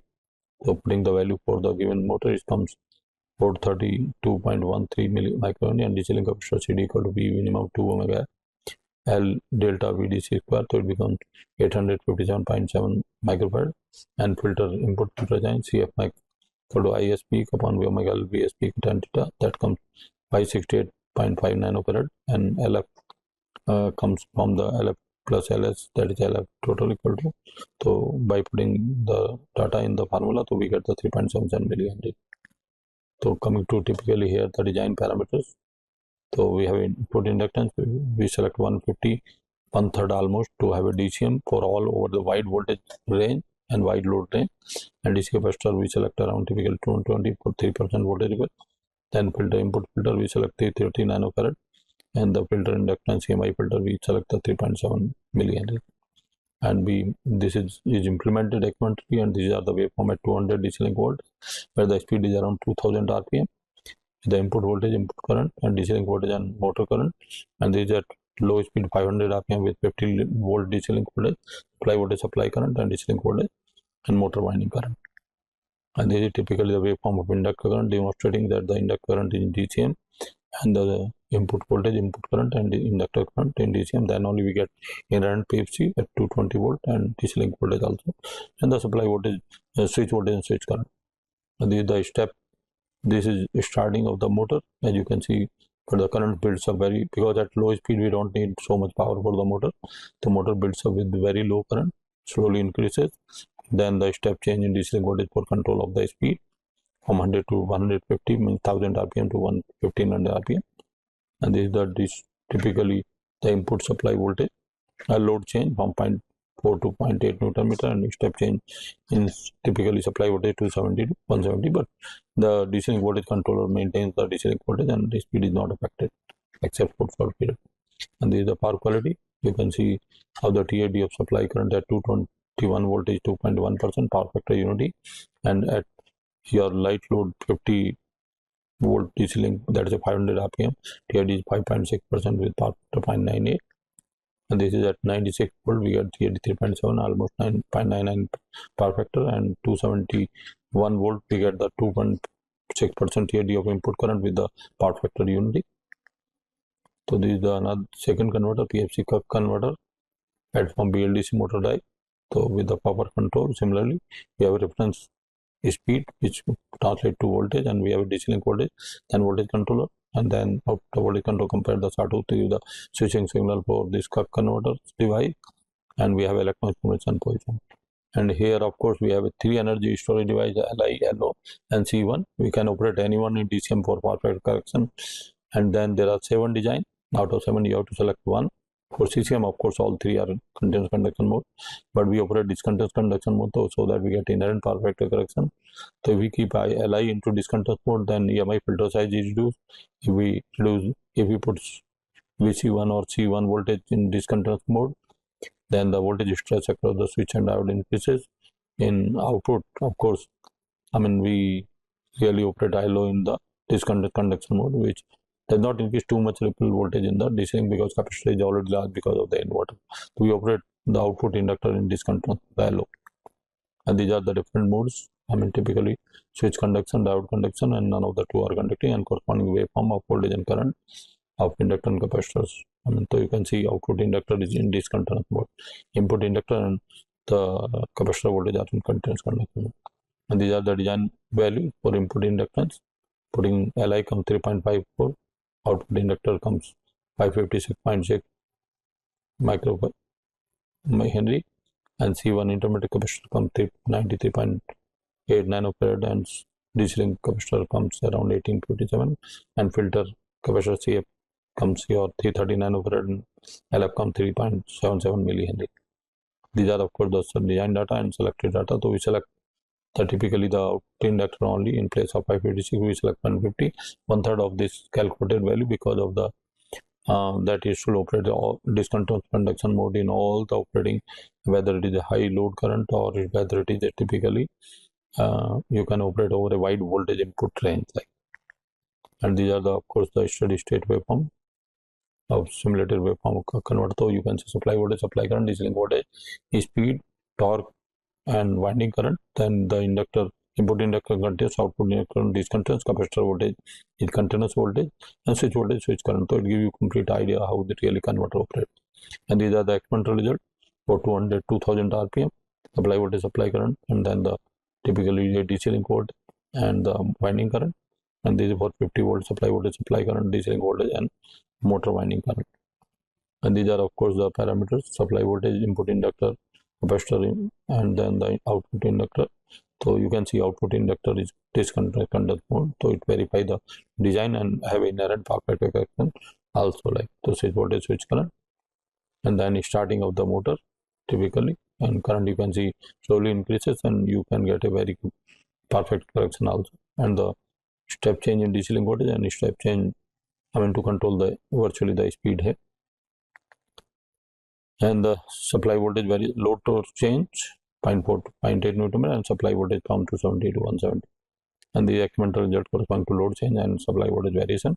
And you can just see load torque also speed does not change too much, and then supply voltage also responsibility is low because purposely it's low so that inductor current is not there drawn from the supply, otherwise device may affect And these are our quality performance. So even at 220 volt we get TAD of supply current 2.8% with unity power factor, and even at light load 50 volt 500 RPM motor is running, so it has a TAD 9.8 with power factor 9.98, and at 90 volt we get TAD of 2.8% with unity power factor, and at 270 volt also we get TAD 2.6% with unity power factor. Now coming to another single-ended primary inductance, again buck boost converter. So here also LO is designed for DCM, but control is similarly what we already discussed.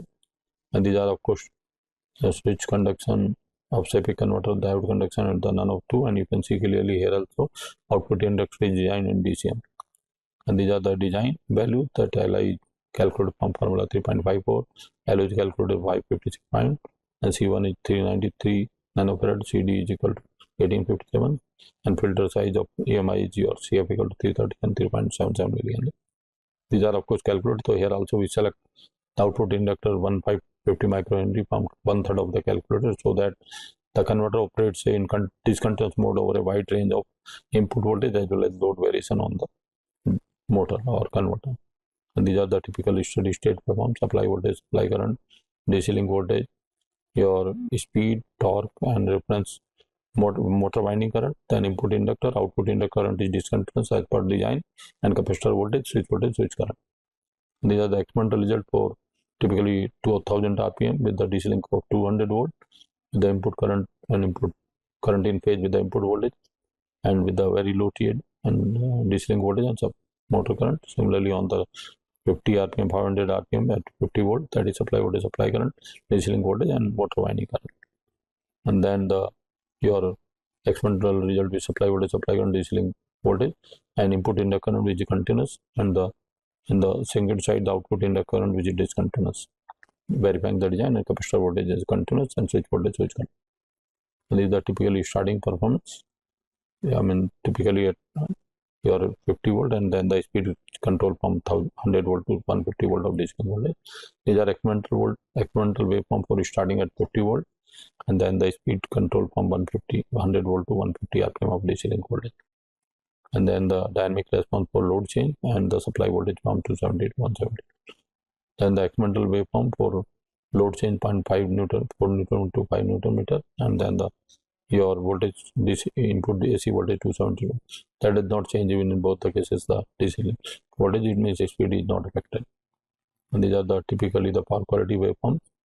That at 220 volt we get TAD of supply current 2.9% with unity power factor, and we get typically at light load also at 50 volt TAD 6.8% of supply current with power factor 0.98, and typically here we get at 90 volt we get TAD 6.5% with 0.99 power factor, and we get 3.3% TAD 270 volt unity power factor. This is another buck boost converter, Zeta converter. Control is similar, and here also output inductor LO is designed for DCM, and these are the different modes: switch conducting, diode conducting, and typically none of that conducting, and clearly shows here also that output inductor is in discontinuous mode. And these are the inductance value calculation. The input inductor here designed in DCM, so it's come for 32 and output inductor 5.56, capacitor is 390, and CD is same value as in our converter 1857.7 microfarad, and the filter capacitor is 339 or 3.88 is the inductor value 3.7. So here also we design the inductor 1/3 of the input, that's approximately rounded with 150 microsecond. Input inductor is designed with the DCM, remaining parameters same. These are the simulated result for PFC Zeta converter. So you can see supply voltage, supply current in phase with supply voltage with very low, almost sinusoidal, and DC link voltage. Then your speed, torque, and winding current. Then the input inductor current is continuous, capacitor voltage is continuous, and your output inductor is continuous, and switch voltage is current. Verify the design. This is typically the waveform, your 2000 rpm supply voltage, supply current, DC link voltage, and motor current, and again at 50 volt also supply voltage, supply current, which is sinusoidal in phase with the typically with the voltage, and DC link voltage and winding current. And these are the parameters that input inductor is discontinuous and output inductor current is continuous, and the capacitor voltage is also continuous, and switch voltage is continuous. They typically the starting performance at 50 volt, and then the voltage, the speed is changed from 1000 rpm to 1500 rpm, varying the DC link voltage 100 to 150 rpm, and supply current remains sinusoidal and in phase with the supply voltage. So this is experimental result for at the starting as well as a step change in DC link voltage for control of speed. Then the load change, and typically the supply voltage from 270 to 170, how the control is there. Then the dynamic performance for DC link voltage, load change, and the supply AC supply voltage change, and the power quality performance. So here we get 220 volt, 222 volt, 3.7% TAD of supply current, and with power factor unity, and at your 50 volt DC link voltage, low power of input 76, we get TAD of 4.2% with the 0.99 power factor. And at 90.9 volt also we get the TAD 3% with of supply current with the 0.99 power factor, and at 270 volt we get the 3.7% TAD of supply current with the unity power factor. And this is again another control called Leo converter, which control is same because we control the DC link voltage, and we don't send the output current and input voltage, input current, only Hall effect sensor and DC link voltage is sent. And the device, the mode of operation of this Leo converter, that input switch is on, then diode is on, and none of the two on, and you can see the typically input inductor is made in operate discontinuous mode, capacitor voltage and output inductor in continuous. And the calculation, Similarly, for the input inductor 430 to 112 millihenry, output inductor calculate 2.17, then intermediate capacitor 390.9, and DC link capacitor is same way 1857.7 microfarad, and the filter capacitor of EMI 330 nanofarad and inductor is 3.77 millihenry. And here also input inductor is selected corresponding to 150 microhenry, 1/3 of the calculated, so that the converter remains in this inductor remains in discontinuous mode and get inherent power factor correction over a wide voltage range of supply as well as the load change on the converter. And these are the steady state waveform: supply voltage, supply current, and DC link voltage, and your DC link current, and the torque, and typically the motor current, then the input inductor current which is discontinuous, capacitor voltage continuous, and inductor output inductor continuous, switch voltage, switch current, which verify the design. Like, and these are the experimental result at 2200 volt at 2000 rpm, supply voltage, supply current which remains in phase and sinusoidal, and then DC link voltage and motor current. And similarly for that 50 volt also supply voltage, supply current, and DC link voltage, and typically your winding current. And this is the input inductor current is discontinuous. You can see capacitor voltage continuous, and the output inductor current is also continuous. Verify the design. This amplified view of the same. And then of course switch voltage, switch current.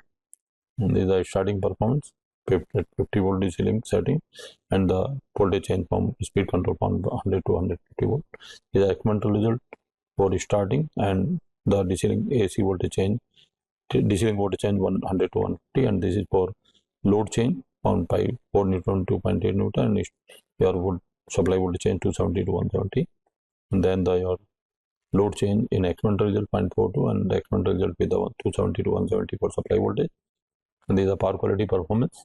So we get typically at 350 watt TAD of supply current 3.5% with the unity power factor, and at typically 50 volt also we get the 4.5% TAD of supply current with 0.99 power factor, and this for 110 volt also we get TAD of supply current 6% with power factor unity, and 260 volt also we get TAD of 3.8% with unity power factor on supply.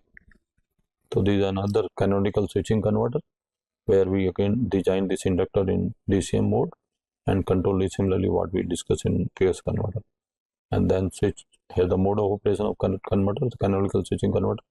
Switch is on, diode on, and none of the two on. And here we design this inductor DCM. You can see the waveform also here, but typically capacitor voltage is continuous here. And the calculation of input inductor, because of designing in DCM, it comes 353.6 microhenry, and capacitor comes 393.8, and CD comes 1857.7, and EMI filter CF 330 nanofarad, and the LF is 3.77 millihenry. And for selection, we select input inductor almost 1/3 and then microhenry to make that converter operate in over wide voltage range in supply in discontinuous conduction mode, and even at varying load also we have a discontinuous conduction mode. And these are the steady state simulated performance. So supply voltage, supply current, DC link voltage, speed, then the torque, then the winding current, and you can see input current is discontinuous, capacitor voltage is continuous, supply voltage, supply current, which verify the design of inherent power factor correction here. And these are experimental result for the at steady state 200 DC link voltage, supply voltage, supply current. You can say it is in phase and sinusoidal current with the DC link voltage, and typically of winding current, motor winding current, and supply voltage, supply current at 50 volt also with the supply voltage for DC link voltage and winding current. And this is typically the input inductor current, which is discontinuous, and capacitor voltage is continuous, and the switch voltage, switch current, and amplified current. So the starting performance at 50 volt, supply current you can see remains sinusoidal in phase with the supply voltage at when even the DC link voltage is changed from 100 to 150, and then the step change in the typically your starting, and then the DC link voltage change from 100 to 150 for speed control. And these are performance typically when load is changed from 0.4 Newton meter to 8.8 Newton meter, and voltage, supply voltage change from 270 to 170. And then the experimental result for load change and your typically voltage change of the supply voltage. And these are power quality performance. We have a TAD at 220 volt at full load 2.1% supply current and unity power factor, and at 50 volt DC link at light load of 78 watt, we get 4% TAD with 0.99 power factor. And at 90 volt also we get TAD of 6.5% with 0.99 power factor. And at 270 also we get 3.1% TAD with unity power factor. So coming to another pure Shepherd-Taylor converter, again also is buck-boost converter. Here also we design output inductor in discontinuous mode, and control is similar to control the DC voltage. Since we design the inductor in discontinuous, so we get the inherent power factor correction. We not to sense input voltage, input current, and we not to sense the output current of the inverter also. We sense only Hall sensor and DC link voltage. These are the different modes. The devices switch are conducting, diode are conducting, and none of the two are conducting. As you can see here also, their currents are in discontinuous mode. Like so, we calculate here the advantage is the input inductor is also quite low, 350.6, and output inductor also 556.6 milliamp. Capacitor is 390.8 and DC link 1857, similar to earlier, and CF 30 nanofarad and LF is 3.77 milliamp. So here we select the input and output inductor both 1/3, so the size of the converter reduces. Li 100 nanofarad and L equal to micro Henry and 150 micro Henry, and other parameters are same. So the simulated performance, supply voltage, supply current. You can say supply current in phase with sinusoidal, then DC link voltage, then the speed, torque, and winding current, and then the input inductor current is discontinuous, capacitor voltage is continuous, output inductor also DCM, and then switch voltage, switch current. Then these are performance at starting from 50 volt DC link, and DC link voltage for speed control. Then the step change in the load and supply voltage change, the performance, and then the harmonics. Clearly you can see the TAD 3.92 corresponding to and 1.25 at different operating conditions for 90 and 270 volt. So this is another converter, switch capacitor buck boost converter. I mean, typically control is similar. We design again in DCM mode, and the control in we don't sense input voltage, input current. We can only DC voltage and the position for electronics combination, and winding current of motor also not sense. These are of course different mode. The device, I mean, typically conducting, diode conducting out the two, and you can see clearly input inductor current is discontinuous, output inductor and capacitor are in continuous. These are the calculation. Input inductor 3.54, output inductor 5.56.6 microhenry. Then the energy transfer capacitor 390.58, and DC link capacitor 1857.7 MI filter CF equal to 339 farad and LF equal to 3.77 milliamp. And these are of course we select the output inductor 1/3 approximately, that is 150 microfarad. Otherwise we take the similar value with the above.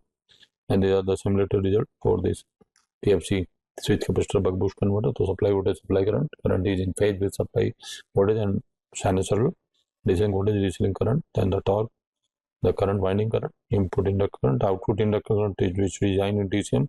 You can clearly see they are discontinuous. Capacitor voltage, both capacitor voltage are continuous mode, and the switch voltage, switch current. These are starting at 50 volt DC link, and then the speed control from 100 to 150 volt. Then the step change on the load on 4 Newton meter 0.8, and supply voltage change to 170. How the performance of supply current and the other parameters are changed. And then the total ohmic distortion of supply current at typically at different speed 3.37, then 3.73 at 270 volt. Now this is a comparison of non-isolated PFC converter. Typically how many switches are there and all that, but we really use a converter. And then the typically the performance comparison. So almost all are having power factor correction with quite low TAD. And then the stresses on the switches, I mean that's also does not go more than even more than 650 volt also. And these are typically the comparison of advantage and disadvantage of all these 8 converters. Now coming to another category of bridgeless non-isolated PFC converter fed BLDC motor drive.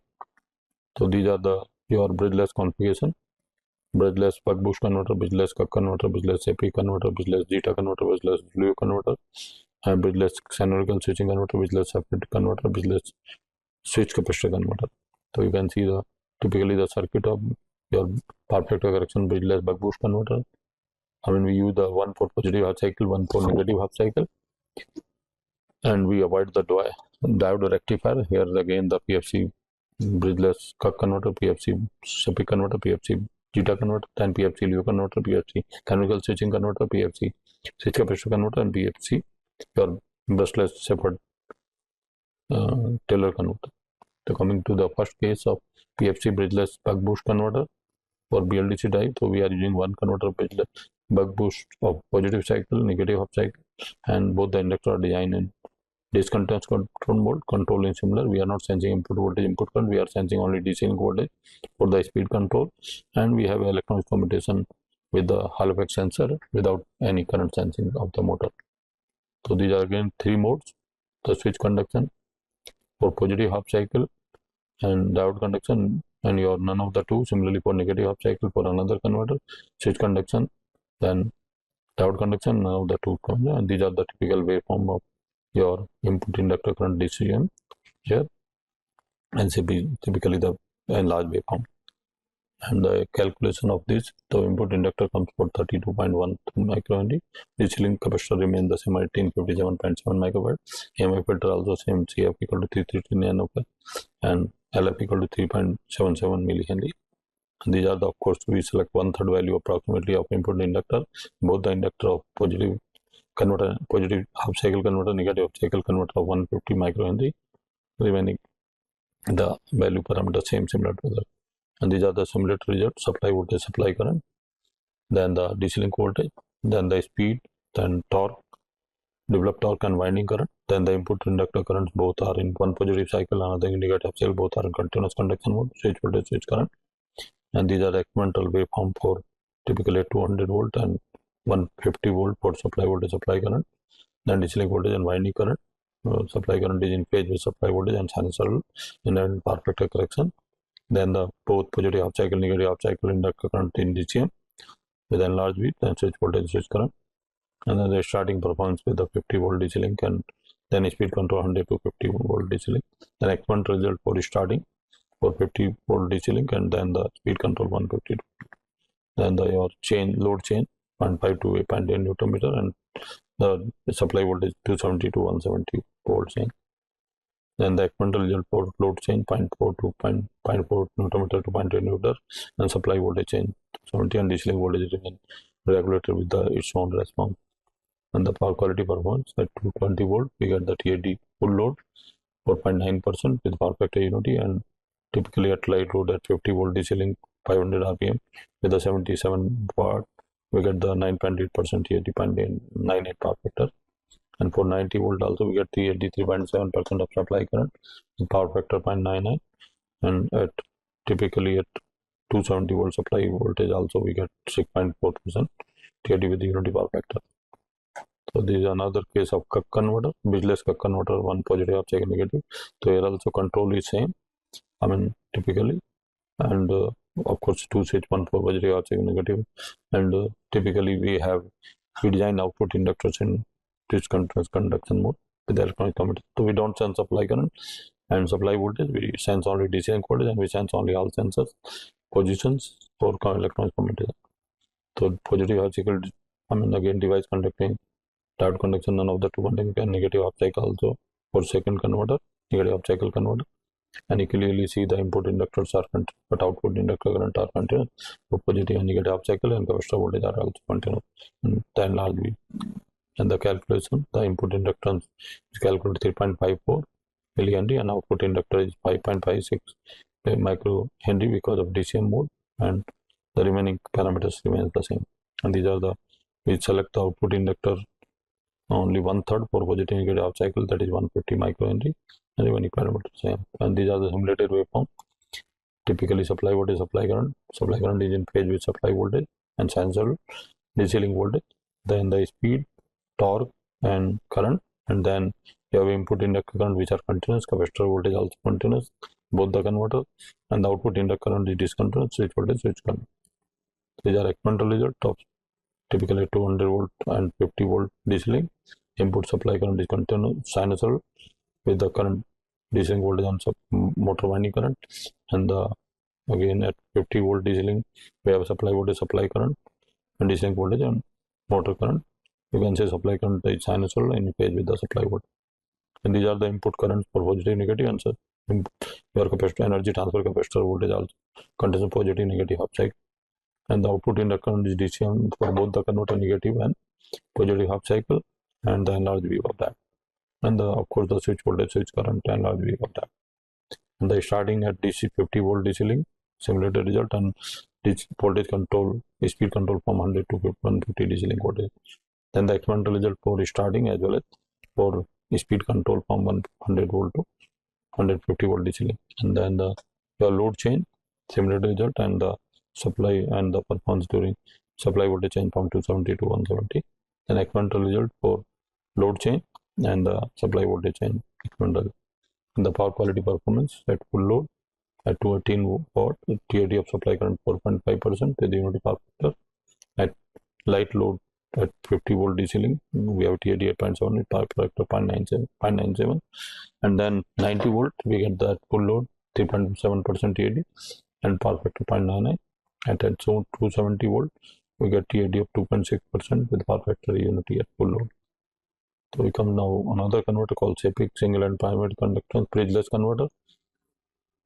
One positive converter, positive half cycle converter, another negative half cycle. Control is similar, and we have a not sensing input voltage, input current, only sensing the DC link voltage for speed control, and we have a half position similar for electronics commutator.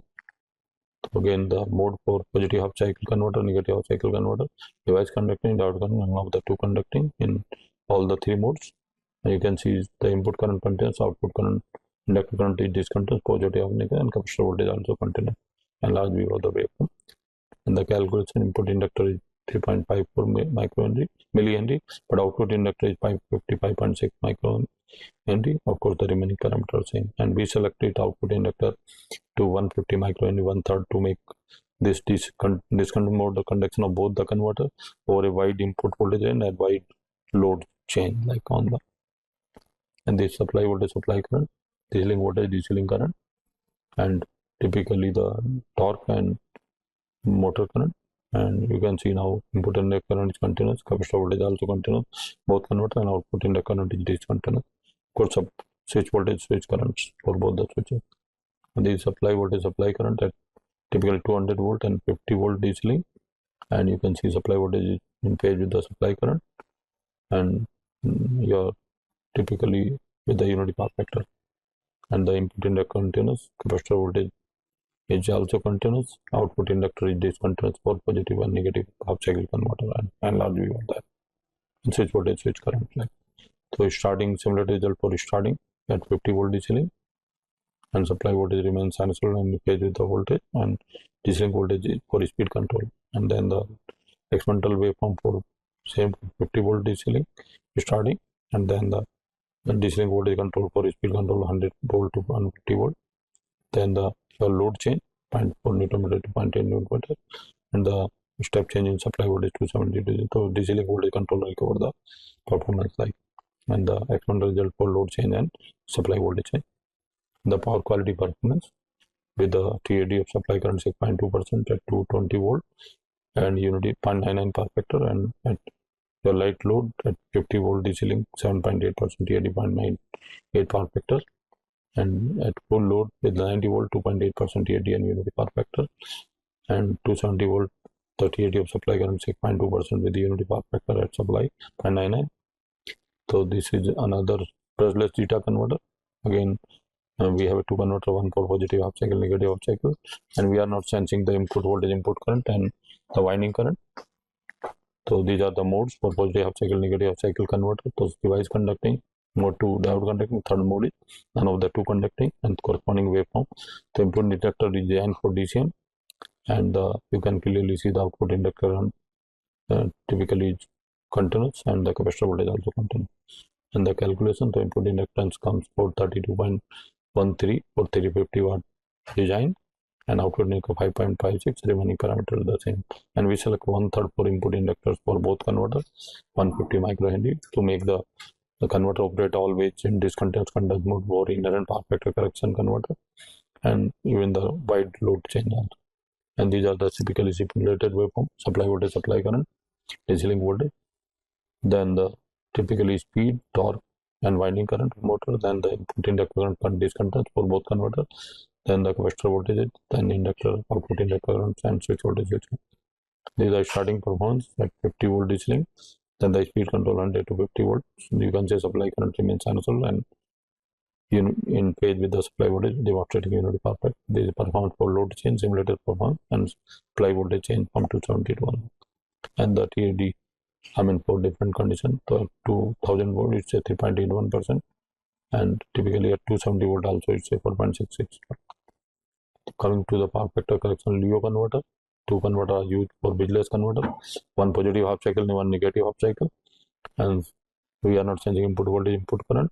We are designing typically your output, typically inductors, and we put electronic combination. So this is a mode of operation: positive half cycle converter, negative half cycle converter. Device conduction, diode conduction, none of the two are conducting. And the input conductor are designed in DCM, and then large wave also, as well as output inductor and capacitor voltage are designed for a continuous conduction mode. And the input inductors comes for 32.13 microhenry for discontinuous mode. Output inductor 2.17 millihenry, and remaining kilometer remains same. And we select again the input inductance 150 microhenry for both the converter. And these are the simulated performance for supply voltage, supply current, DC link voltage. Supply current remains in phase, supply voltage and unity perfect, and DC link voltage, then the speed and torque and winding current. And you can see the input inductor currents are discontinuous for both the positive cycle converter, negative half cycle converter, and capacitor voltage continuous, inductor continuous, switch voltage and switch current for both the switches. These are experimental results for 200 volt DC link and 50 volt DC link. So supply current remains answered in phase with the supply voltage. And the input inductor current are discontinuous for both the and large wave also, and capacitor voltage and output inductor remain continuous. This is a starting performance, simulated starting performance at 50 volt DC link. So you can say supply current and speed control from 150 to 1. So supply current even during dynamics also remain sinusoidal in phase with the supply voltage. These are experimental results for starting, and the DC link voltage change from 150 to 100 to 150 volt. And then the load change point simulated result for 0.4 Newton meter to 0.8, and supply voltage change to 220 to 170 volt. And then the experimental result for load torque change 0.4 Newton meter to 0.8 Newton meter, and supply voltage change from 270 to 170 volt. And the power quality performance at 220 volt, we get supply current TAD of 2.5% with the power factor unity, and at light load also 93 watt, we get 4.8% TAD with 0.98 power factor.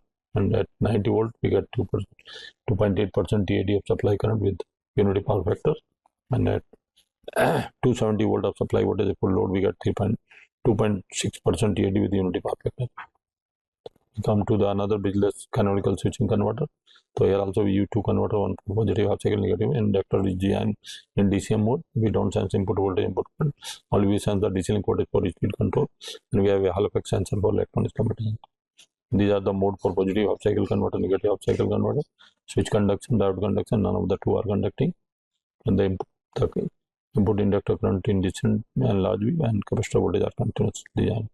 So this input inductor in DCM comes 353.6 microhenry, and the remaining parameters same. And this we select around 1/3, that is 100 microhenry. Side gauge of converter quite low. And you can see here supply voltage, supply current. Supply current in phase with supply voltage, and almost sinusoidal, demonstrate the power factor. DC link voltage, your speed, torque, and winding current. And the input inductor current of both converter are discontinuous mode, IL1, IL2. Then capacitor voltage continuous, and switch voltage, switch current. These are experimental results typically at 200 volt DC link and 50 volt DC link. Supply current is in phase with the supply voltage and sinusoidal. And these are input, that is the inductor for both the converter are positive half cycle, negative half cycle, both are in DCM, but capacitor voltage are continuous as per the design, and switch voltage, switch current. The simulated static performance keeping a DC link voltage of 50 volt, and at the speed control from 100 volt to 150 volt, and supply current remain even during dynamic sinusoidal in phase with the supply voltage, demonstrating unity power factor. The experimental result for starting and DC link voltage change for speed control. Then the load change, similar to the performance of load change 0.4 Newton meter to 0.10 Newton meter on build DC motor, and the supply voltage change from 270 to 170 volt. And then the typically experimental result for load change 0.4, 0.6 and 270 to 170, and power quality performance at full load at 220 volt, TAD of supply current 4.8%, and unity power factor, and light load 70 watt, TID of 4.6% with power factor 0.98, and 90 volt TID 6.5% and power factor 0.99 at full load. And 270 volt also we get TID 3.7% with unity power factor. So coming to the Shepard-Taylor bridgeless converter, where we have typically two switches and we don't send supply voltage, we send DC link voltage on the speed control, and we have electronics combination. So these are the three modes for positive, negative, half cycle, 5 mode typically for so switch conducting, diode conducting, then negative diode gun, none of the two conducting, and the different modes of. So here you can see all the inductor currents are discontinuous and capacitor voltage are continuous. And the calculation in the size of inductor goes low.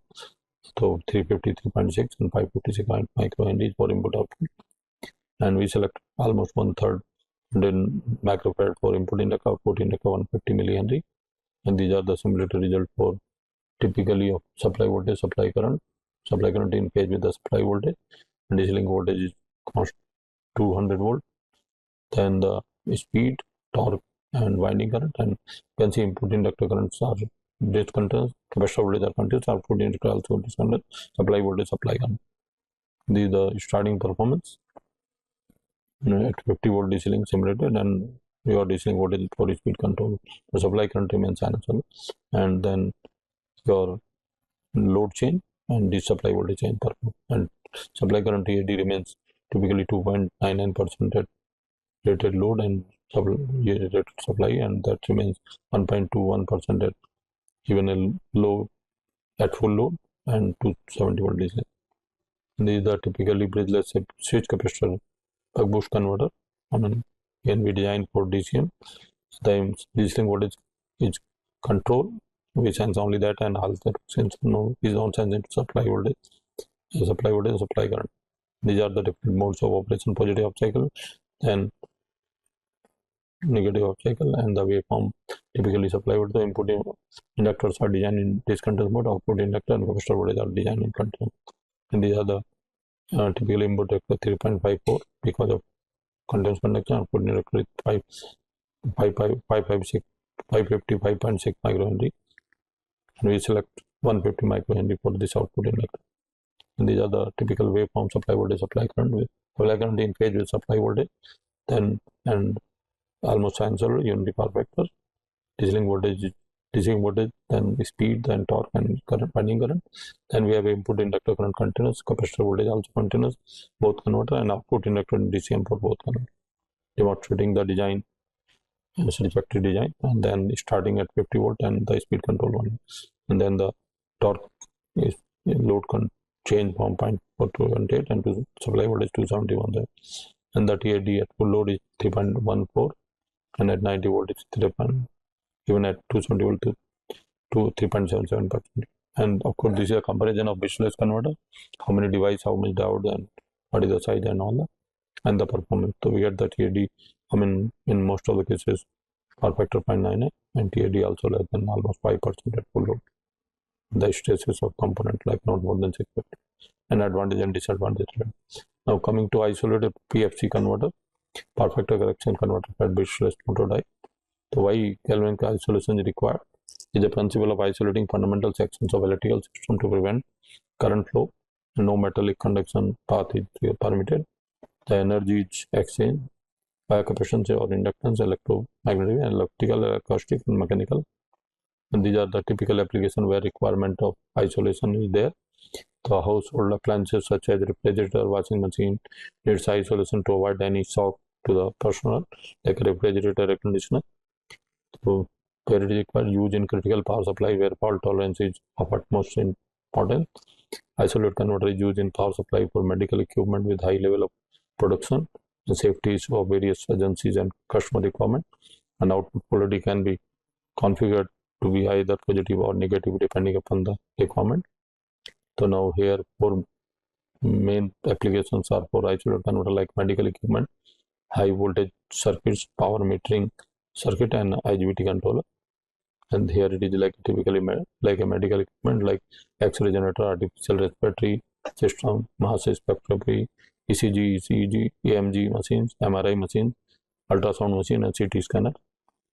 Typically for high voltage circuits in high voltage and high power applications, high power drives application, high power industrial drive, and telecommunication system. Then power metering system like remote reading metering, high voltage isolation, requirement of the order of 4 kilovolt AC, compact enough size of to fit the easily in most electrical meters, and the IGBT controller, this high frequency AC frequency, and in particular the very fast slow rate and slow rate change of the voltage over time, dB by dt, puts the erroneous strain on the DC-DC transformer isolation, which can lead in time to isolation failure. Therefore, for IGBT circuit, the higher the insulation is the better. And any emerging application is like welding. The high current requirement of 80 to 12 kiloampere, high frequency transformer, and transformer used in reduced size and reduced weight, and switch capacity, switch mode power supply using high switching frequency used. So now coming to the configuration of isolated PFC converter for feeding PLDC motor drive typically. So here is flyback, isolated cup, then isolated SEPIC, isolated Zeta, isolated Leo, and isolated Shepherd Taylor. So here it is isolated PFC flyback converter, isolated PFC cup converter, isolated PFC SEPIC converter, then isolated PFC Leo converter, isolated PFC Zeta converter, isolated PFC Shepherd Taylor converter.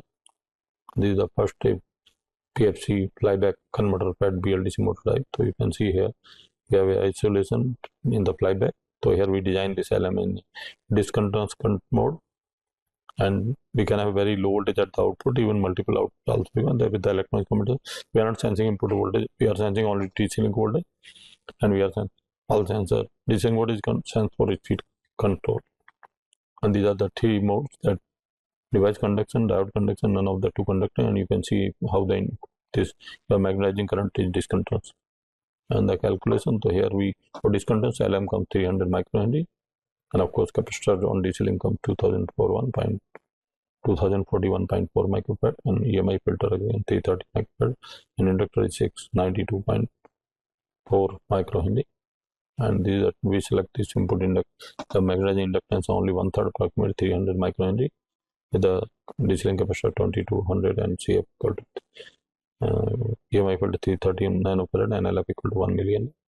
And these are the simulated performance of supply voltage of supply current, which is in phase with supply voltage and almost sinusoidal DC link voltage, then speed, torque, and winding current, then your typically current primary and secondary current, which are DC inductor current, magnetizing current, and the switch voltage switch current. And this is a starting performance, simulated starting performance up at 50 volt DC link, and then the speed control from 50 to 100 volt, and then it's a load change from 0.5 Newton to 1 Newton, and 270 supply voltage 270 to 170 volt, and typically your total ohmic distortion 3% to 1%, even quite low. It does not go more than 3.81% at different conditions. So this is isolated PFC cup converter, Brushless PFC drive. So here also we sense the DC link voltage, but here you have an out6, your typically the 5 energy storing device, input output inductor, then input capacitor C1 and C2, and then the magnetizing inductance. So there are 2 to power 5 design, 32 design, one of course CCM all, and other 31 design. So out of 31 you have to select best. So here it is taken output inductor in discontinuous as earlier. So this is the typical mode: device conducting, diode conducting, none of the two conducting, and you can see output inductor design here in DCM.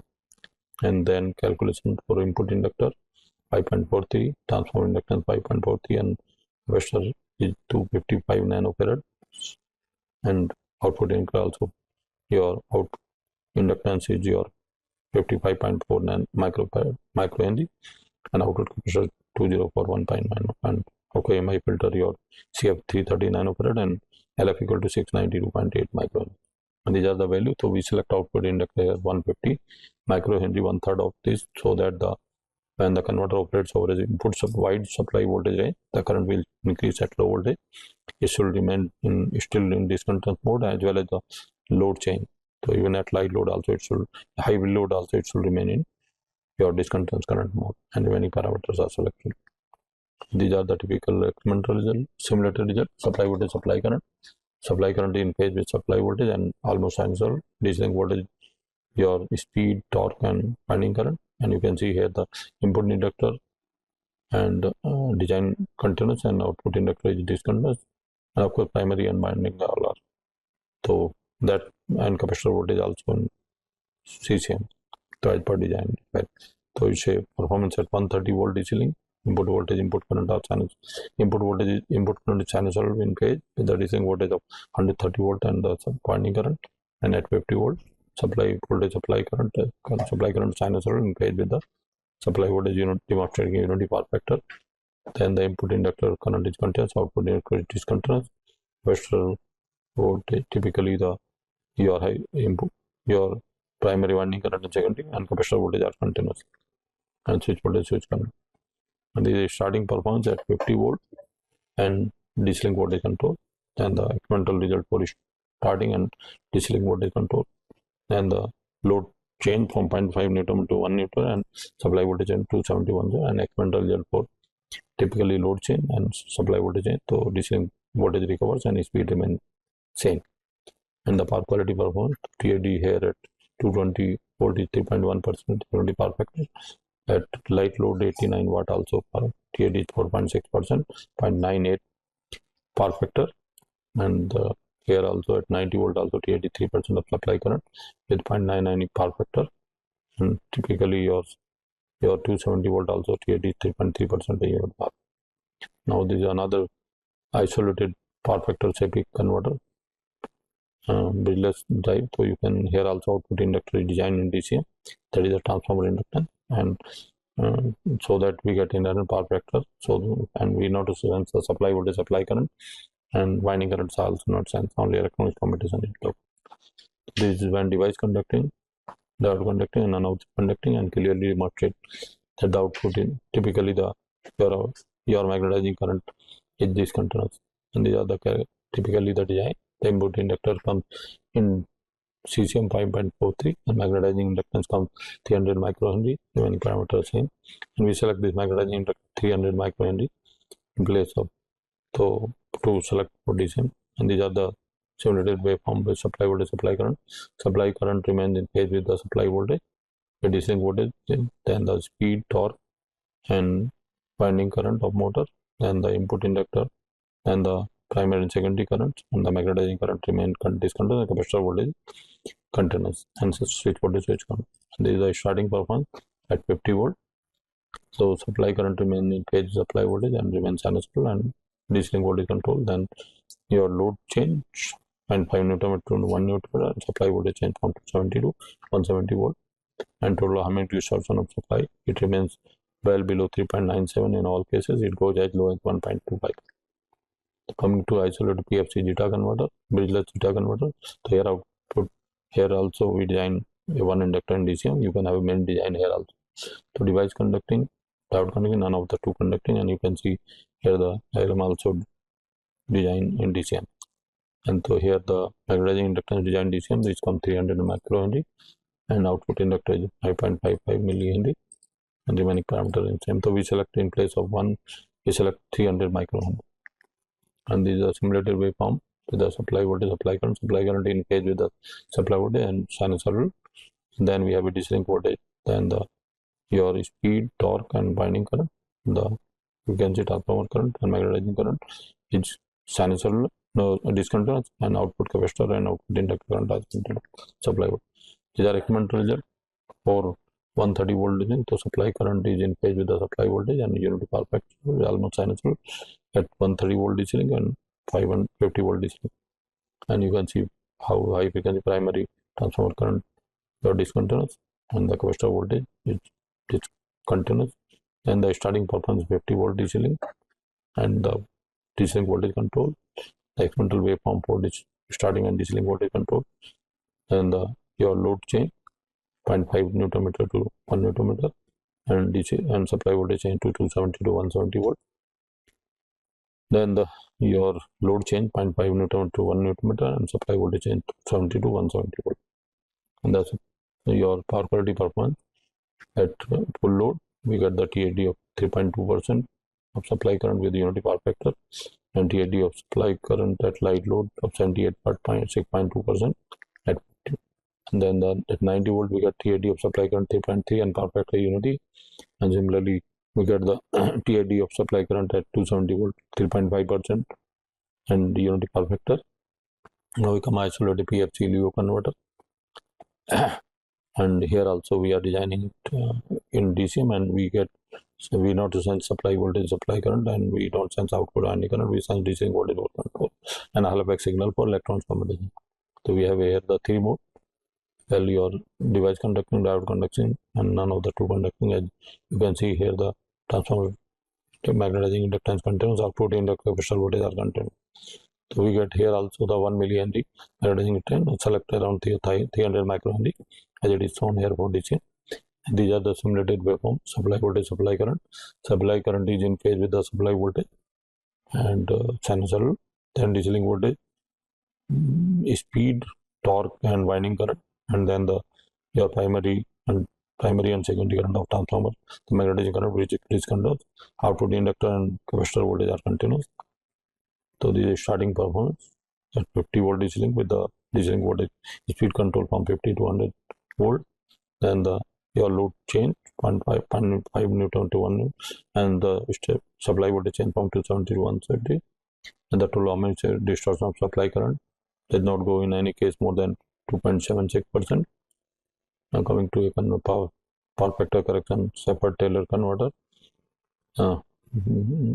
isolated converter. So here also we don't sense supply, we can sense only DC voltage and a Hall-effect signal, and these are designed when device conducting, diode conducting, and here we design, of course, the magnetizing current in magnetizing inductance in discontinuous mode, and the remaining mode solve shift mode. So here also we are getting 5 input inductor 543.8 microhenry and select 200 microhenry, and output inductance also we get 1 millihenry and select 300 microhenry with all the value, and these are the again select calculated and selected value, and this is the supply voltage, supply current, the performance in steady state, simulated performance, and DC link voltage, then speed, then torque, and your winding current. And you can see here the input inductor current, output inductor current, and capacitor all are discontinuous and switch volt.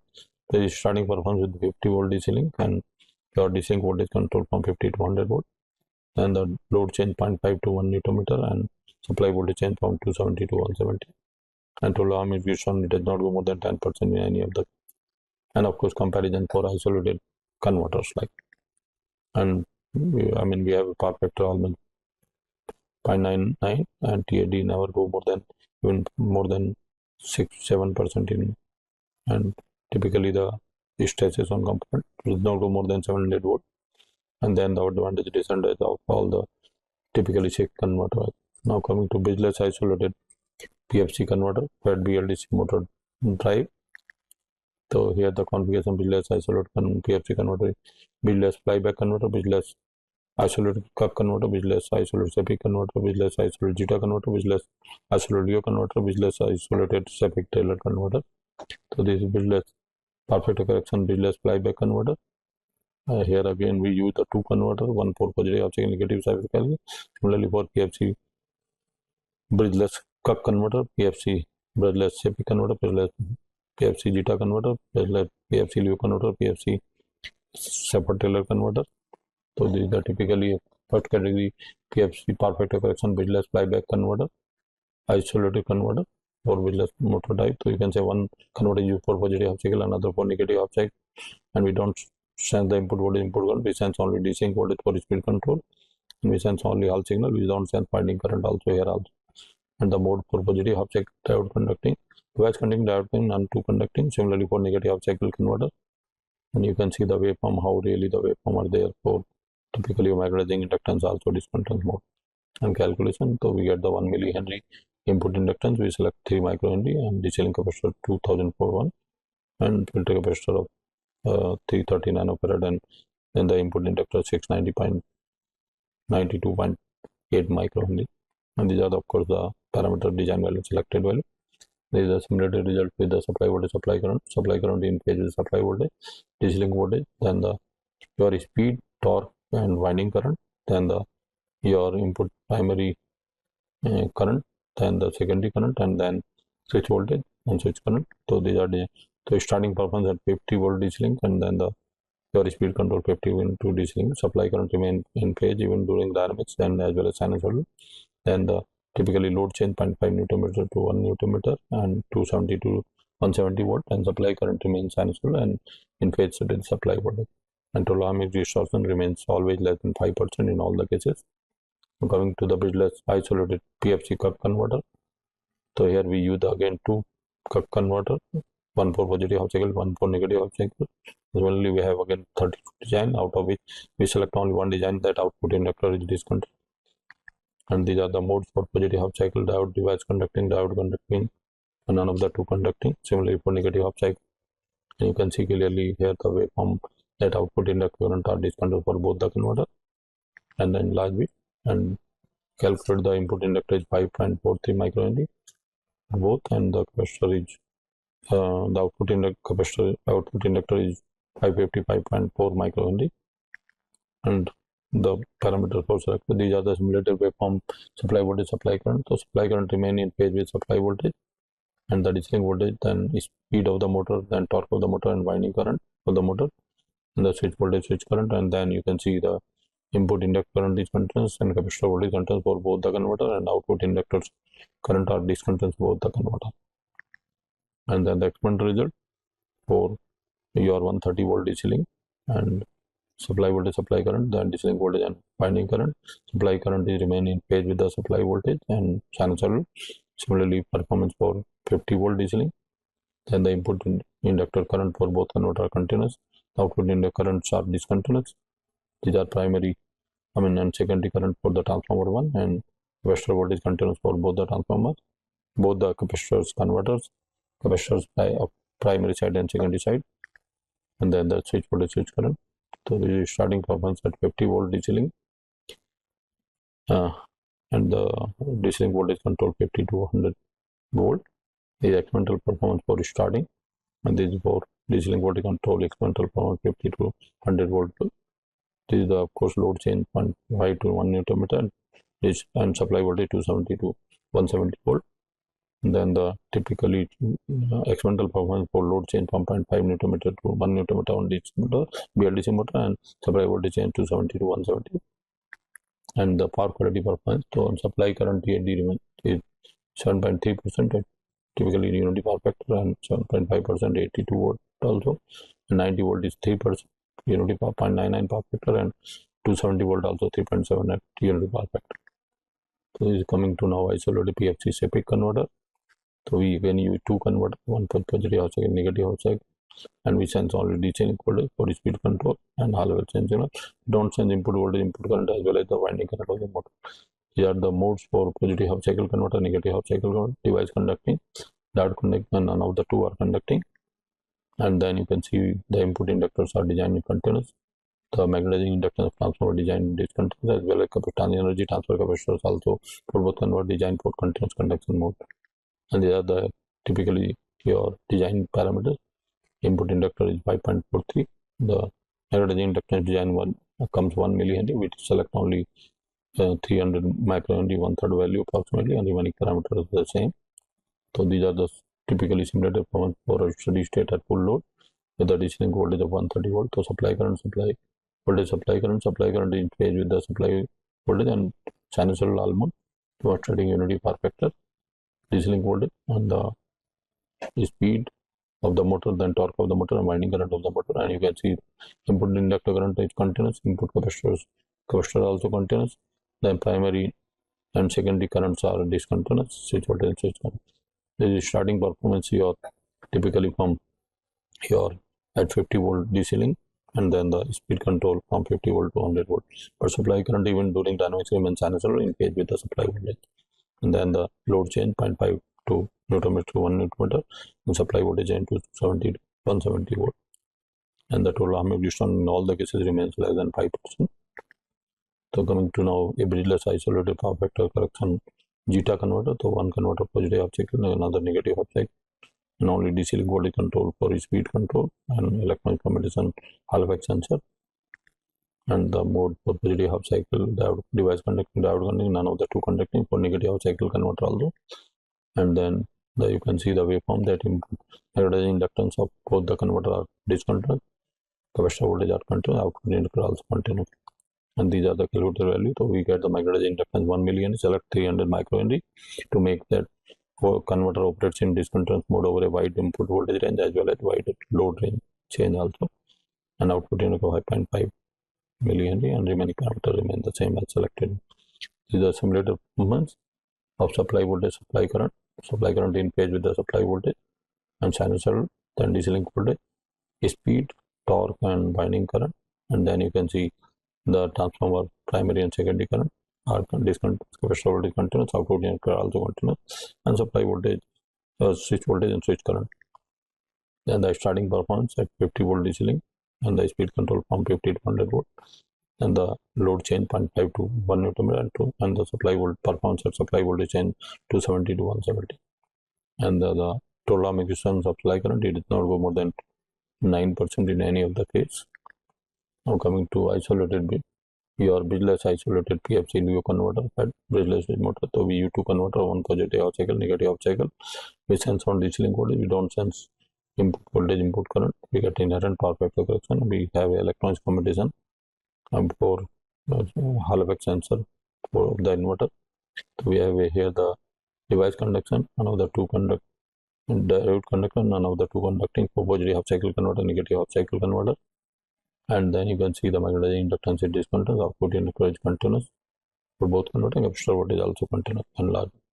We get the magnetizing inductance for DCM 1 millihenry, but select 300 microhenry and output inductor 35.5 microhenry, designing in DCM, and then your intermediate capacitor 1.4 microfarad and DC capacitor 204 1.4 microfarad, and filter CF equal to 30 nanofarad and LF equal to 692.8 microhenry.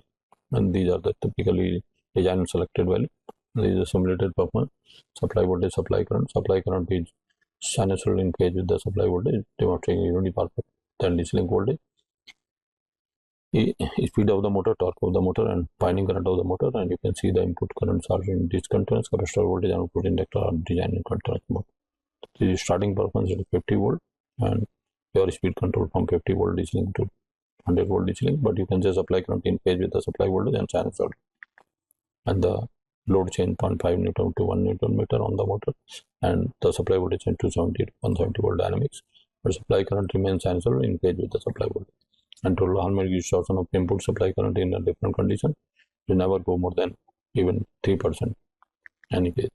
Now coming to bridgeless isolated PFC, this bridgeless isolated perfect correction Shepard-Taylor converter. So one positive half cycle, another for negative half cycle, and the different modes of 5 modes of this converter, for positive half cycle, negative half cycle converter, and then the design for discontinuous input inductor, device magnetizing current, device capacitor discontinuous mode, and we get the inductance input 543. We select 200 microhenry, we get 1 million input inductance and select 300 microhenry.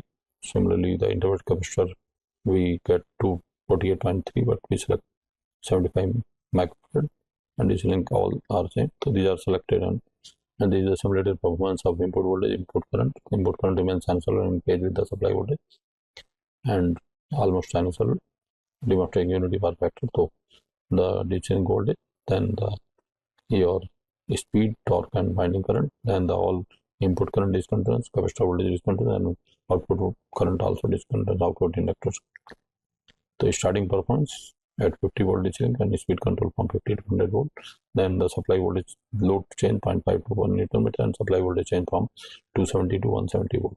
And the total ohmic resistance supply, it does not go more than 10% any of the case.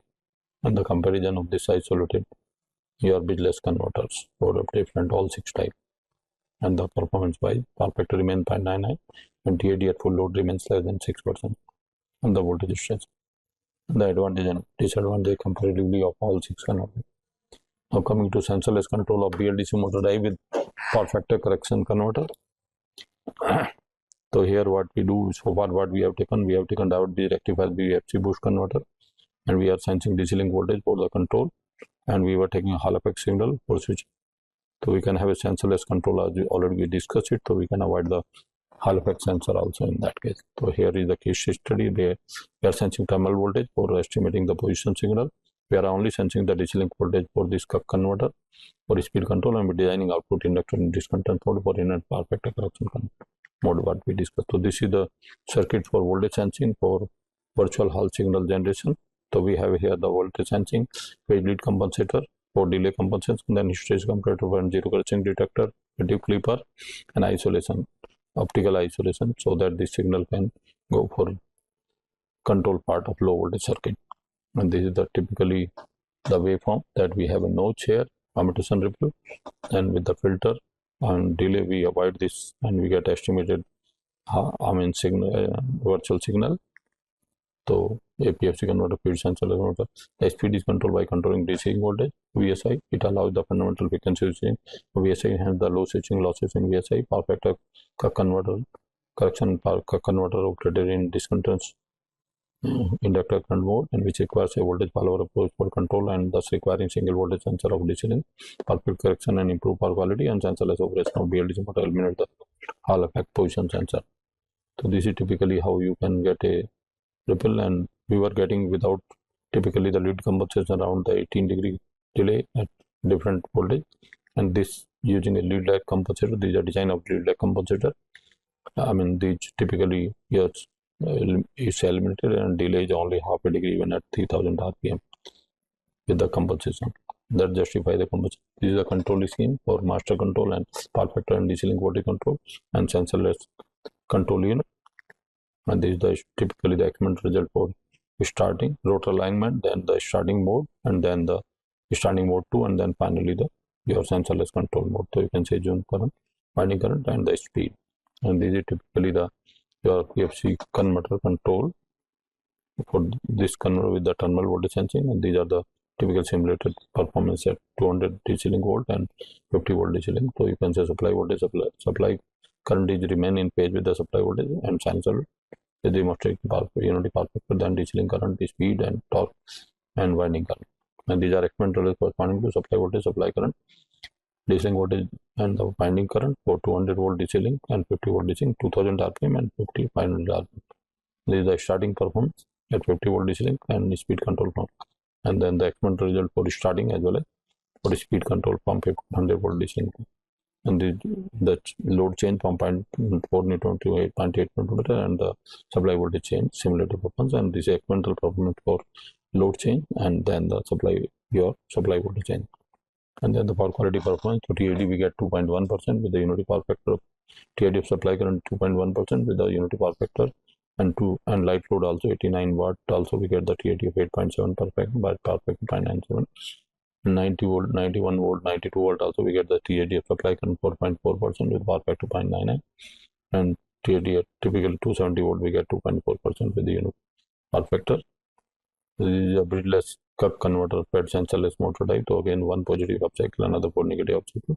We sense the voltage, we don't sense the position now. DC link voltage and terminal voltage sensing. So mechanical sensor is completely eliminated. Input current sensor, voltage sensor are eliminated, and diode is also eliminated. There is a simulated performance set typically with the 200 volt DC link, and the input current is sinusoidal in phase with the supply voltage and with less almost sinusoidal, and DC link voltage, speed, torque, and winding current, and experimental result corresponding to 50 volt and 200 volt. So the supply voltage, supply current, DC link voltage, and winding current, and the typically start your sensor is starting at 50 volt, 100 to 50 DC link, experimental performance for starting as well as speed control. The DC link voltage, the load change, and the speed supply voltage change, and experimental performance for typically for load change and supply voltage change, and the power quality performance. So TAD we get at full load at 222 volt, 4.7% unity power factor, 9.3% at 220 volt at light load, and at 90 volt, 91 volt we get 4.2% TAD at full load, 0.99 power factor, and 270 volt at full load we get the 2.3% TAD unity power factor. And this is typically your isolated converter with sensorless control. These are the simulated waveform for typically for 130 volt DC link and 50 volt DC. So current supply current is in phase with the supply voltage and sinusoidal DC link voltage. Then speed, torque, and winding current. The experimental result for supply voltage, supply current, DC link voltage and winding current for 130 volt DC link and 50 volt DC link, means 1300 RPM and 500 RPM. And this is typically the, you can call it the starting performance, and the volt DC link voltage control is speed control. Then the experimental result for starting and DC link voltage control for speed control. Then the load change 0.5 Newton to 1 Newton meter, and the supply voltage change 270 to 170 volt. Then the experimental result for load change and supply voltage change for 270 to 200 volt, and the power quality performance of supply current of T8 at rated voltage of 220 supply voltage, 2%, 0.4% TAD of supply current with unity power factor, and 78 watt also. The TAD is 6.2%, 0.99 power factor, and at 90 volt gauge supply current TAD 2.2% with the unity power factor, and 270 volt also TAD 3% with the unity power factor. Now coming to PFC, bridgeless isolated converter, sensorless PLDC motor die. We use one positive half cycle and another negative cycle to converter, and only thermal voltage sensing, no mechanical position sense, and no supply voltage, supply current, only DC voltage sense. And these are the simulated performance: supply voltage, supply current, and DC link voltage. Supply current in both the cases at 130 volt DC link and 50 volt DC link is sinusoidal and engaged with the supply voltage, and then DC link voltage, then speed, torque, and winding current.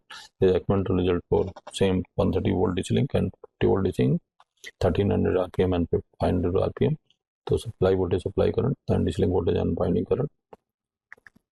Then starting performance at 50 volt DC link and speed control from 50 to 100, and then the starting of sensorless control, starting of the motor and speed control of, and then the load change and supply voltage change from 270 to 170, and experimental result for the load change and supply voltage change from 270 to 200 volt, and the power quality performance with the TAD of 2.5% of supply current at rated voltage and rated load, unity power factor, and reduced load of 82 watt.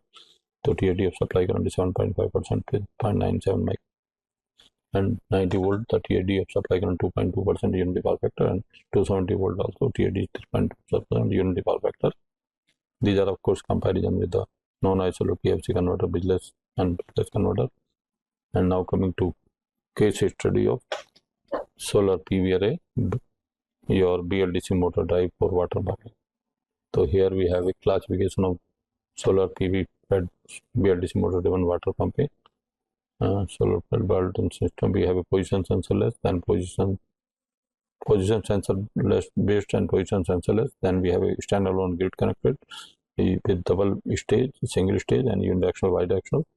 So double stage we use DC boost converter, then DC buck converter, and DC buck boost converter. And typically for position sensorless BLDC motor drive, standalone PV generation, double stage PV generation, and typically single stage PV generation system. So this is typically two stage PLDC motor water pumping. So we use the boost converter, then the inverter, we call it two stage. Then we have a typically buck converter, then BLDC motor. Then we have a solar PV buck boost converter with PLDC inverter, BLDC motor, and then we have a solar PV converter for water pumping BLDC motor, and CPIC converter with BLDC inverter fed BLDC motor, then the Zeta converter, and then we have a Lentman converter after the solar, and then to control DC link voltage and inverter we operate in electronics computation mode. And this simple single stage converter, only inverter is used with the solar panel, like, and we control the by operating in pendulum control. We are able to get maximum power tracking also to operate the pump. And this is typically the your solar PV boost converter water pumping with sensorless control, position sensor limited, and single stage sensorless control. And then we have a grid interface also, unidirectional power flow control based grid interface solar PV fed water pumping system. So we control with the power factor correction, we take the power from the grid, and the entire power of the solar also comes, and we get uninterrupted operation of the water pump, because we are taking, when solar is not there, we take the power from the grid, like. And then the bidirectional converter for power factor correction converter for the grid. If extra generation is go to the grid and deficit it takes, and it can run the pump for 24 hours. Now coming to solar PV fed boost converter fed BLDC motor drive for water pumping. So we have after the solar we have a boost converter, and then we have electronics computation. So we are able to control the typically the the boost converter do the MPPT and put the power on this link, and accordingly electronic commutation decide the speed of the motor. These are the data. Of course, 1.3 kilowatt motor at 2000 RPM, DC link voltage 270 volt, and remaining data are here. And of course, this is the typically MPPT. We select the PVR of 1500 watt with the voltage of 119 and current of 12.6, and then we get the cell selections, and we get the inductance of boost converter by design to 3 millihenry, and the capacitor selection is 542.26 microfarad by design, and then the VSI voltage source inverter design, and then the MPPT algorithm inductance independent conductance maximum power tracking algorithm is selected by perturbation depending upon the slope of power change with the voltage. We increase the duty cycle and decrease the duty cycle, and this is the flow chart for the MPPT incremental based MPPT algorithm for increasing duty cycle, decreasing duty cycle, and the basic concept how we do operational non-conventional region of your IV characteristic of boost DC converter for maximum power tracking. These are of course electronic combination of BLDC motor that we have a Hall signal and switching signal we already discussed earlier. So now coming to speed control of BLDC motor pump, solar pump, the BLDC motor drive measures the voltage and phase current sensors, and said drive has no additional speed control loop. As per the weather profile variation, the voltage, current and power of the PV are altered. As the result, the output voltage of boost converter varies. Consequently, the speed of BLDC motor varies in proportional to the DC voltage, as it is function of applied voltage, and thus the speed is controlled by an applied voltage variation at the DC bus. So the soft starting, the BLDC motor drive avoid the phase current sensing, thus the starting current is controlled by modulating the pulse width modulation of switching devices for a predefined duration, and time duration is estimated based on the inertia of the motor pump system. The pulse width of the original pulse is modulated by manually generated pulse train with a slowly increasing pulse width, and this leads to the control rate of rise of winding current. Once sufficient back EMF is generated, the motor is automatically switched in fundamental frequency mode of operation. This is the experimental hardware implementation of solar driven water pump using a boost converter. These are of course the interfacing of typically voltage sensor, which we are sensing for PV voltage, and the motor voltage also, and this is a Hall current sensor for sensing the PV current. This is the optocoupler isolation for the inverter getting signal for the devices of typically of boost converter as well as for inverter. And this is of course the here block diagram of control algorithm implementation on the D space. These are the simulated waveform for typically PV voltage, PV solar insulation, PV voltage, PV current, and the PV power for during starting. So DC link voltage, then the back EMF, then winding current, speed, torque, and load torque introduced by, and of course your inductor current and the switch voltage, switch current. And this is for the case band solar insulation chain performance. This is the MPPT performance at 1000 watt per meter square experimental result. And these are experimental results for corresponding to your PV voltage, PV current, PV power, and duty cycle. And accordingly, the motor current and typical DC link voltage and speed and winding current of the motor. Then the performance of your PV voltage, DC link voltage, and speed for doing step change in solar insulation, increase in insulation. Then the performance of motor pump at 1000 watt per meter square, PV current, winding current, and the speed. So coming to solar PV buck converter fed BLDC motor drive for water pumping. So this is typically a buck converter is used for the controlling the MPPT, which put dump the entire power to the DC link, and the electronic combination drive the motor. And these are of course the specification of PV array and the design of inductor.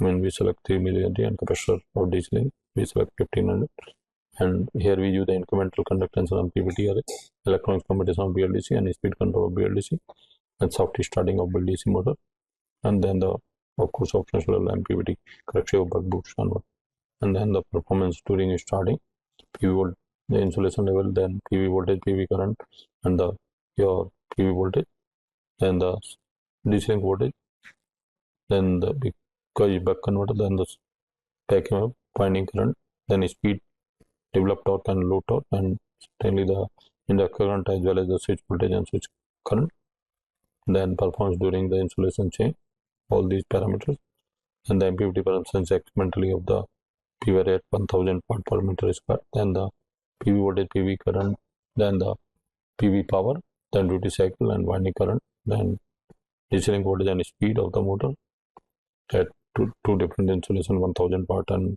200 watt meter square, then the performance during insulation change, I mean 2500 watt and 500 to 1000 watt meter square, DC link PV voltage, DC link voltage and speed, and then here your PV current, then the DC link voltage and typically the your current and the speed of the motor. Now coming to solar PV fed DC motor drive for water pumping using buck boost converter.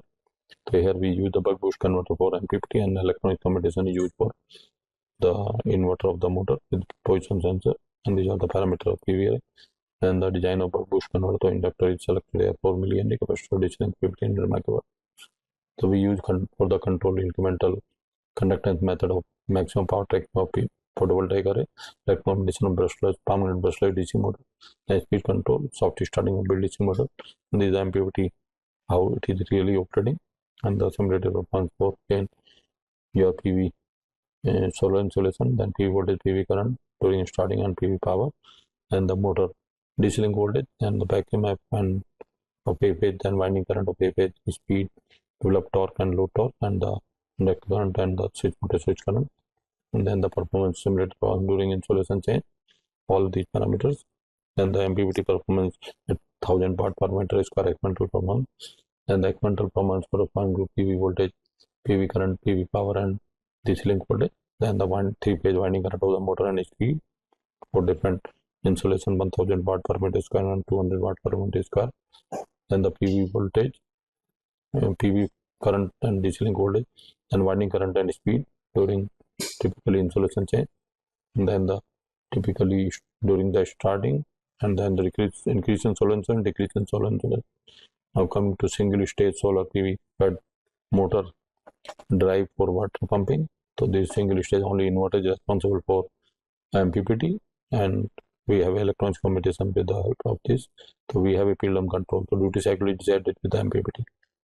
This is the experimental setup. So this is the performance during starting, how the PV solar insulation is constant, PV voltage, PV current, then the PV power and duty cycle, and the back of phase, then winding current, speed and develop torque and load torque, and the performance during insulation change, performance again dynamic performance during insulation, and experimental performance solar PV MPPT experimentally 1000 watt meter and 200 watt meter square, and here the PV volt, typical PV voltage, PV current, and the PV power and duty cycle, 3-phase winding current and speed of the motor, all signals typically, and then the motor all 3 winding currents at 200 watt per meter square and all signal, and the starting performance with solar insulation increase and decrease, and the starting performance of the motor with at 1000 watt per meter square. Now coming to solar PV fed sensorless BLDC motor drive for solar pumping.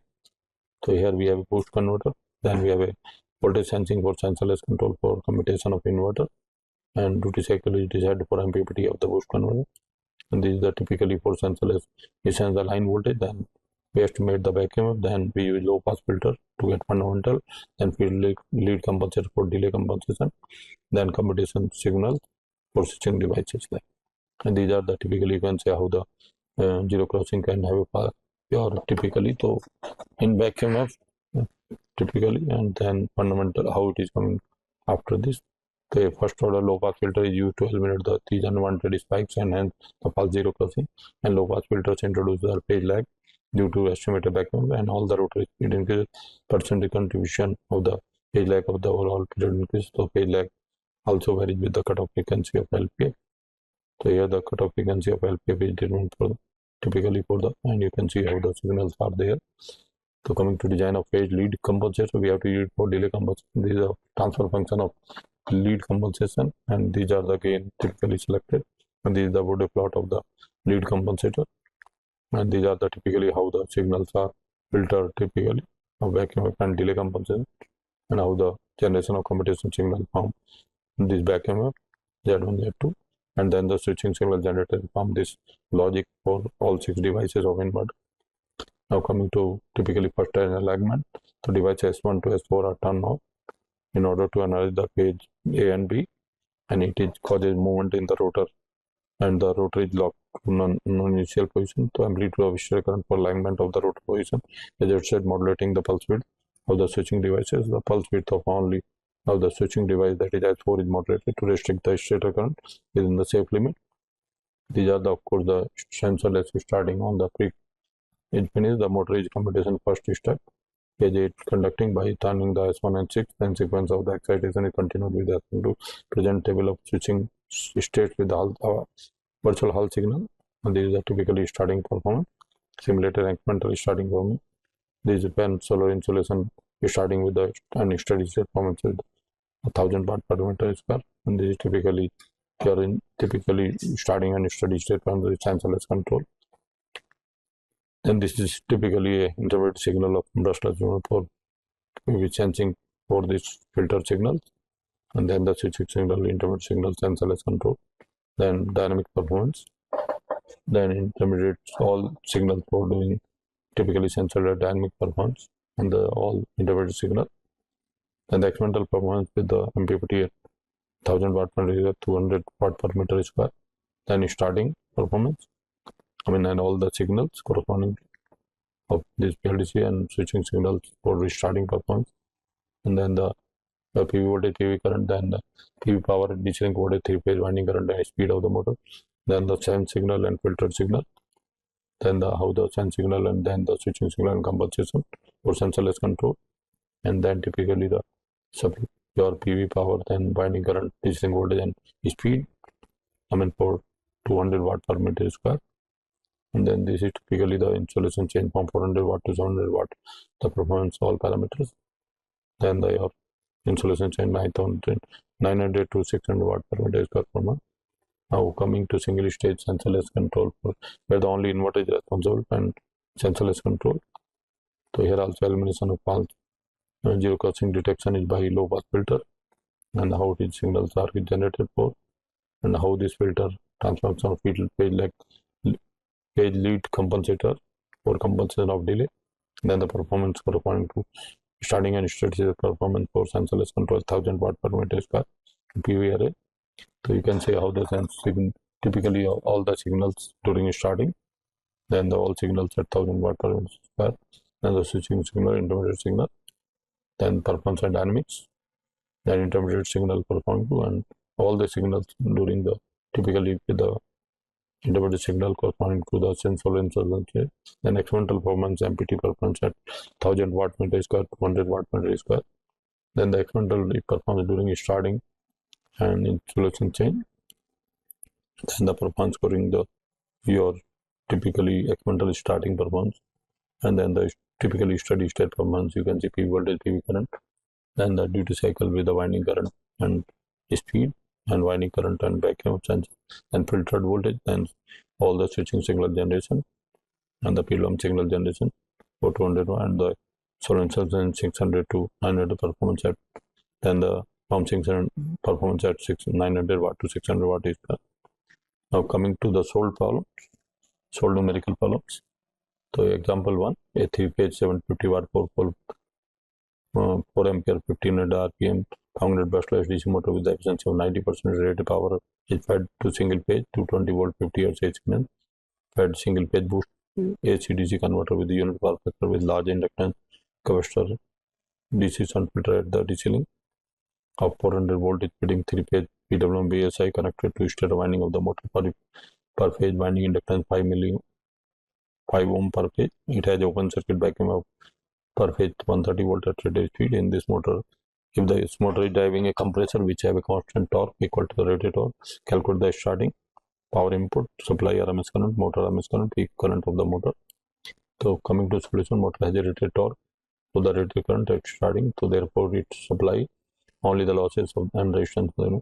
So therefore the power input is 2 I square I rated square R because of 2-phase conductor, so it comes 160 watt. Supply current is P upon Vs, so it comes 160 upon 220, 0.727 ampere, and motor RMS current is RDC under 2 by 3.26 ampere, and peak current of the motor is your IDC equal to 4 ampere. So example 2, a 3-phase 1.5 kilowatt, 4 pole, 1500 500 brushless DC motor is fed from PSI with DC link voltage is 450 volt and DC link current is 12.5 ampere. Calculate the motor constant, vacuum constant, and torque developed by the machine. Given the per phase winding resistance is 1.25 ohms per phase. Repeat the same if number of poles are changed to 2 and comment on the result. Coming to solution, DC link circuit equation VD equal to 2 RSID plus 2 EB equal to EB equal to 209.375 volt.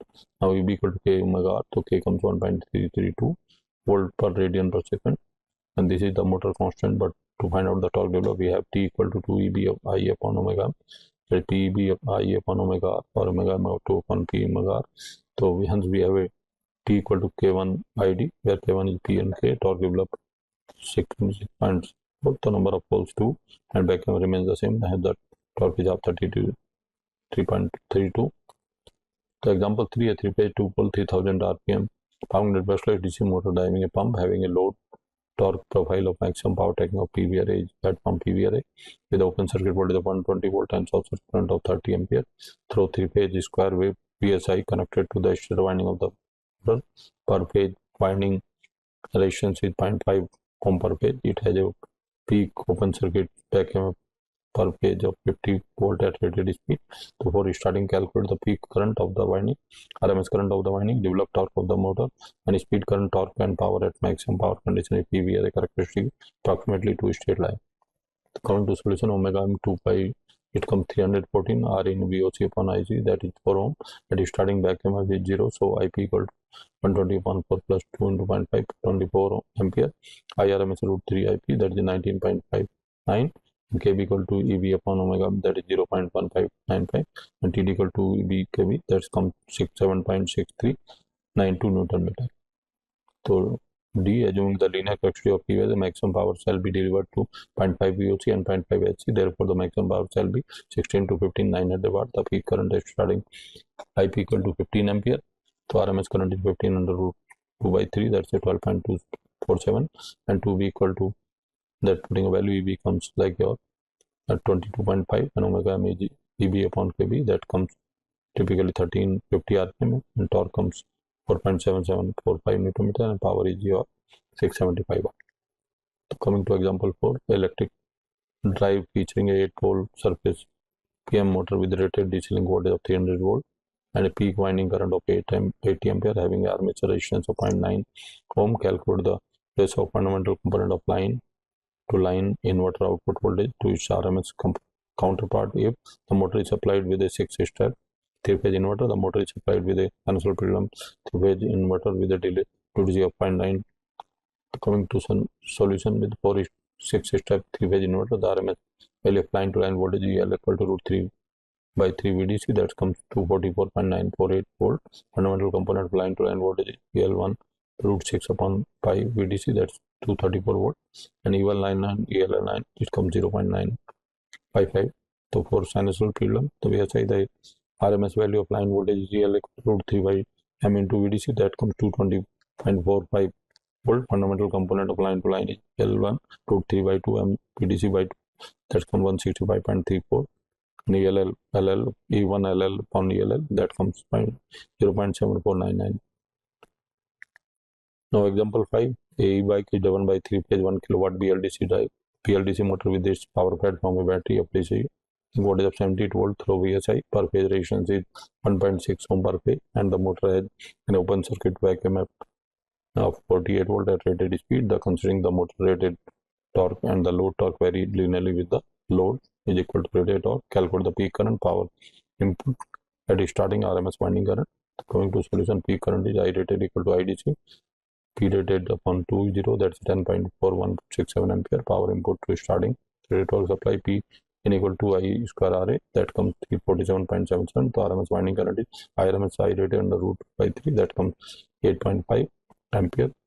So example 6, a 3-phase 1.5 kilowatt 4-pole 4,000 rpm star connector permanent brushless DC motor driving a constant rated torque is fed from a 3-phase cos square wave BSI connected to stator. If the peak open circuit EMF per phase is rated speed is 48 volt, then the phase resistance is 1.1 ohm. Calculate the peak current of the winding, RMS current of the winding, and the DC link voltage when starting at twice the rated torque. So solution is 2 into EB into I peak 1500. So I peak comes 1500 by 2 at 48. So 15.625, and it is starting to twice the rated torque. The peak winding current is 15.65 into 2, 31.25, and RMS winding current is IRMS root 2 by 3. So it comes 25.515 ampere. And DC link volt 2 into I peak into RW, that's a 68.75 volt. So coming to example 7, a 3-phase 1.5 kilowatt 4 volt 4000 RPM star connected permanent brushless DC motor driving constant rated torque is fed from a 3-phase quasi square wave VSI connected to stator. If the peak open circuit back EMF per phase is rated speed is 48 and the winding resistance is 1.5 ohm, calculate speed, winding current and power at DC bus voltage of 72 volt at rated torque. So solution is for rated value IP equal to 15.625, IRMS is 12.75, and VDC equal to bracket IP R plus EB2. It comes 72 volts. Solving EB2 equal to 18.125 volt, and speed N2 EB2 upon EB1 and 1, that comes 1568 RPM. Now power to EB2 IP, it comes 587.89 watt. Example 8, a BLDC motor is fed through pendulum inverter from 300 volt DC source. VD equal to 300 volt while causing cruising. The rectangular current control is performed at electric speed of omega r equal to 5 to 10 radian per second, and no load line voltage at omega r is equal to 48 constant. The cyclic inductance L equal to 0.5 millihenry, RS equal to 0.1 ohm, and the stator winding has Q equal to 1 slot per pole per phase and 2 poles to be equal to 2. The filter capacitor CF 10 microfarad. The current chopping frequency of C equal to 1.25 kilowatts. T on equal to 0.5 millisecond. T off equal to 0.3 millisecond. Determine the minimum and maximum value of current I minima I max during current chopping.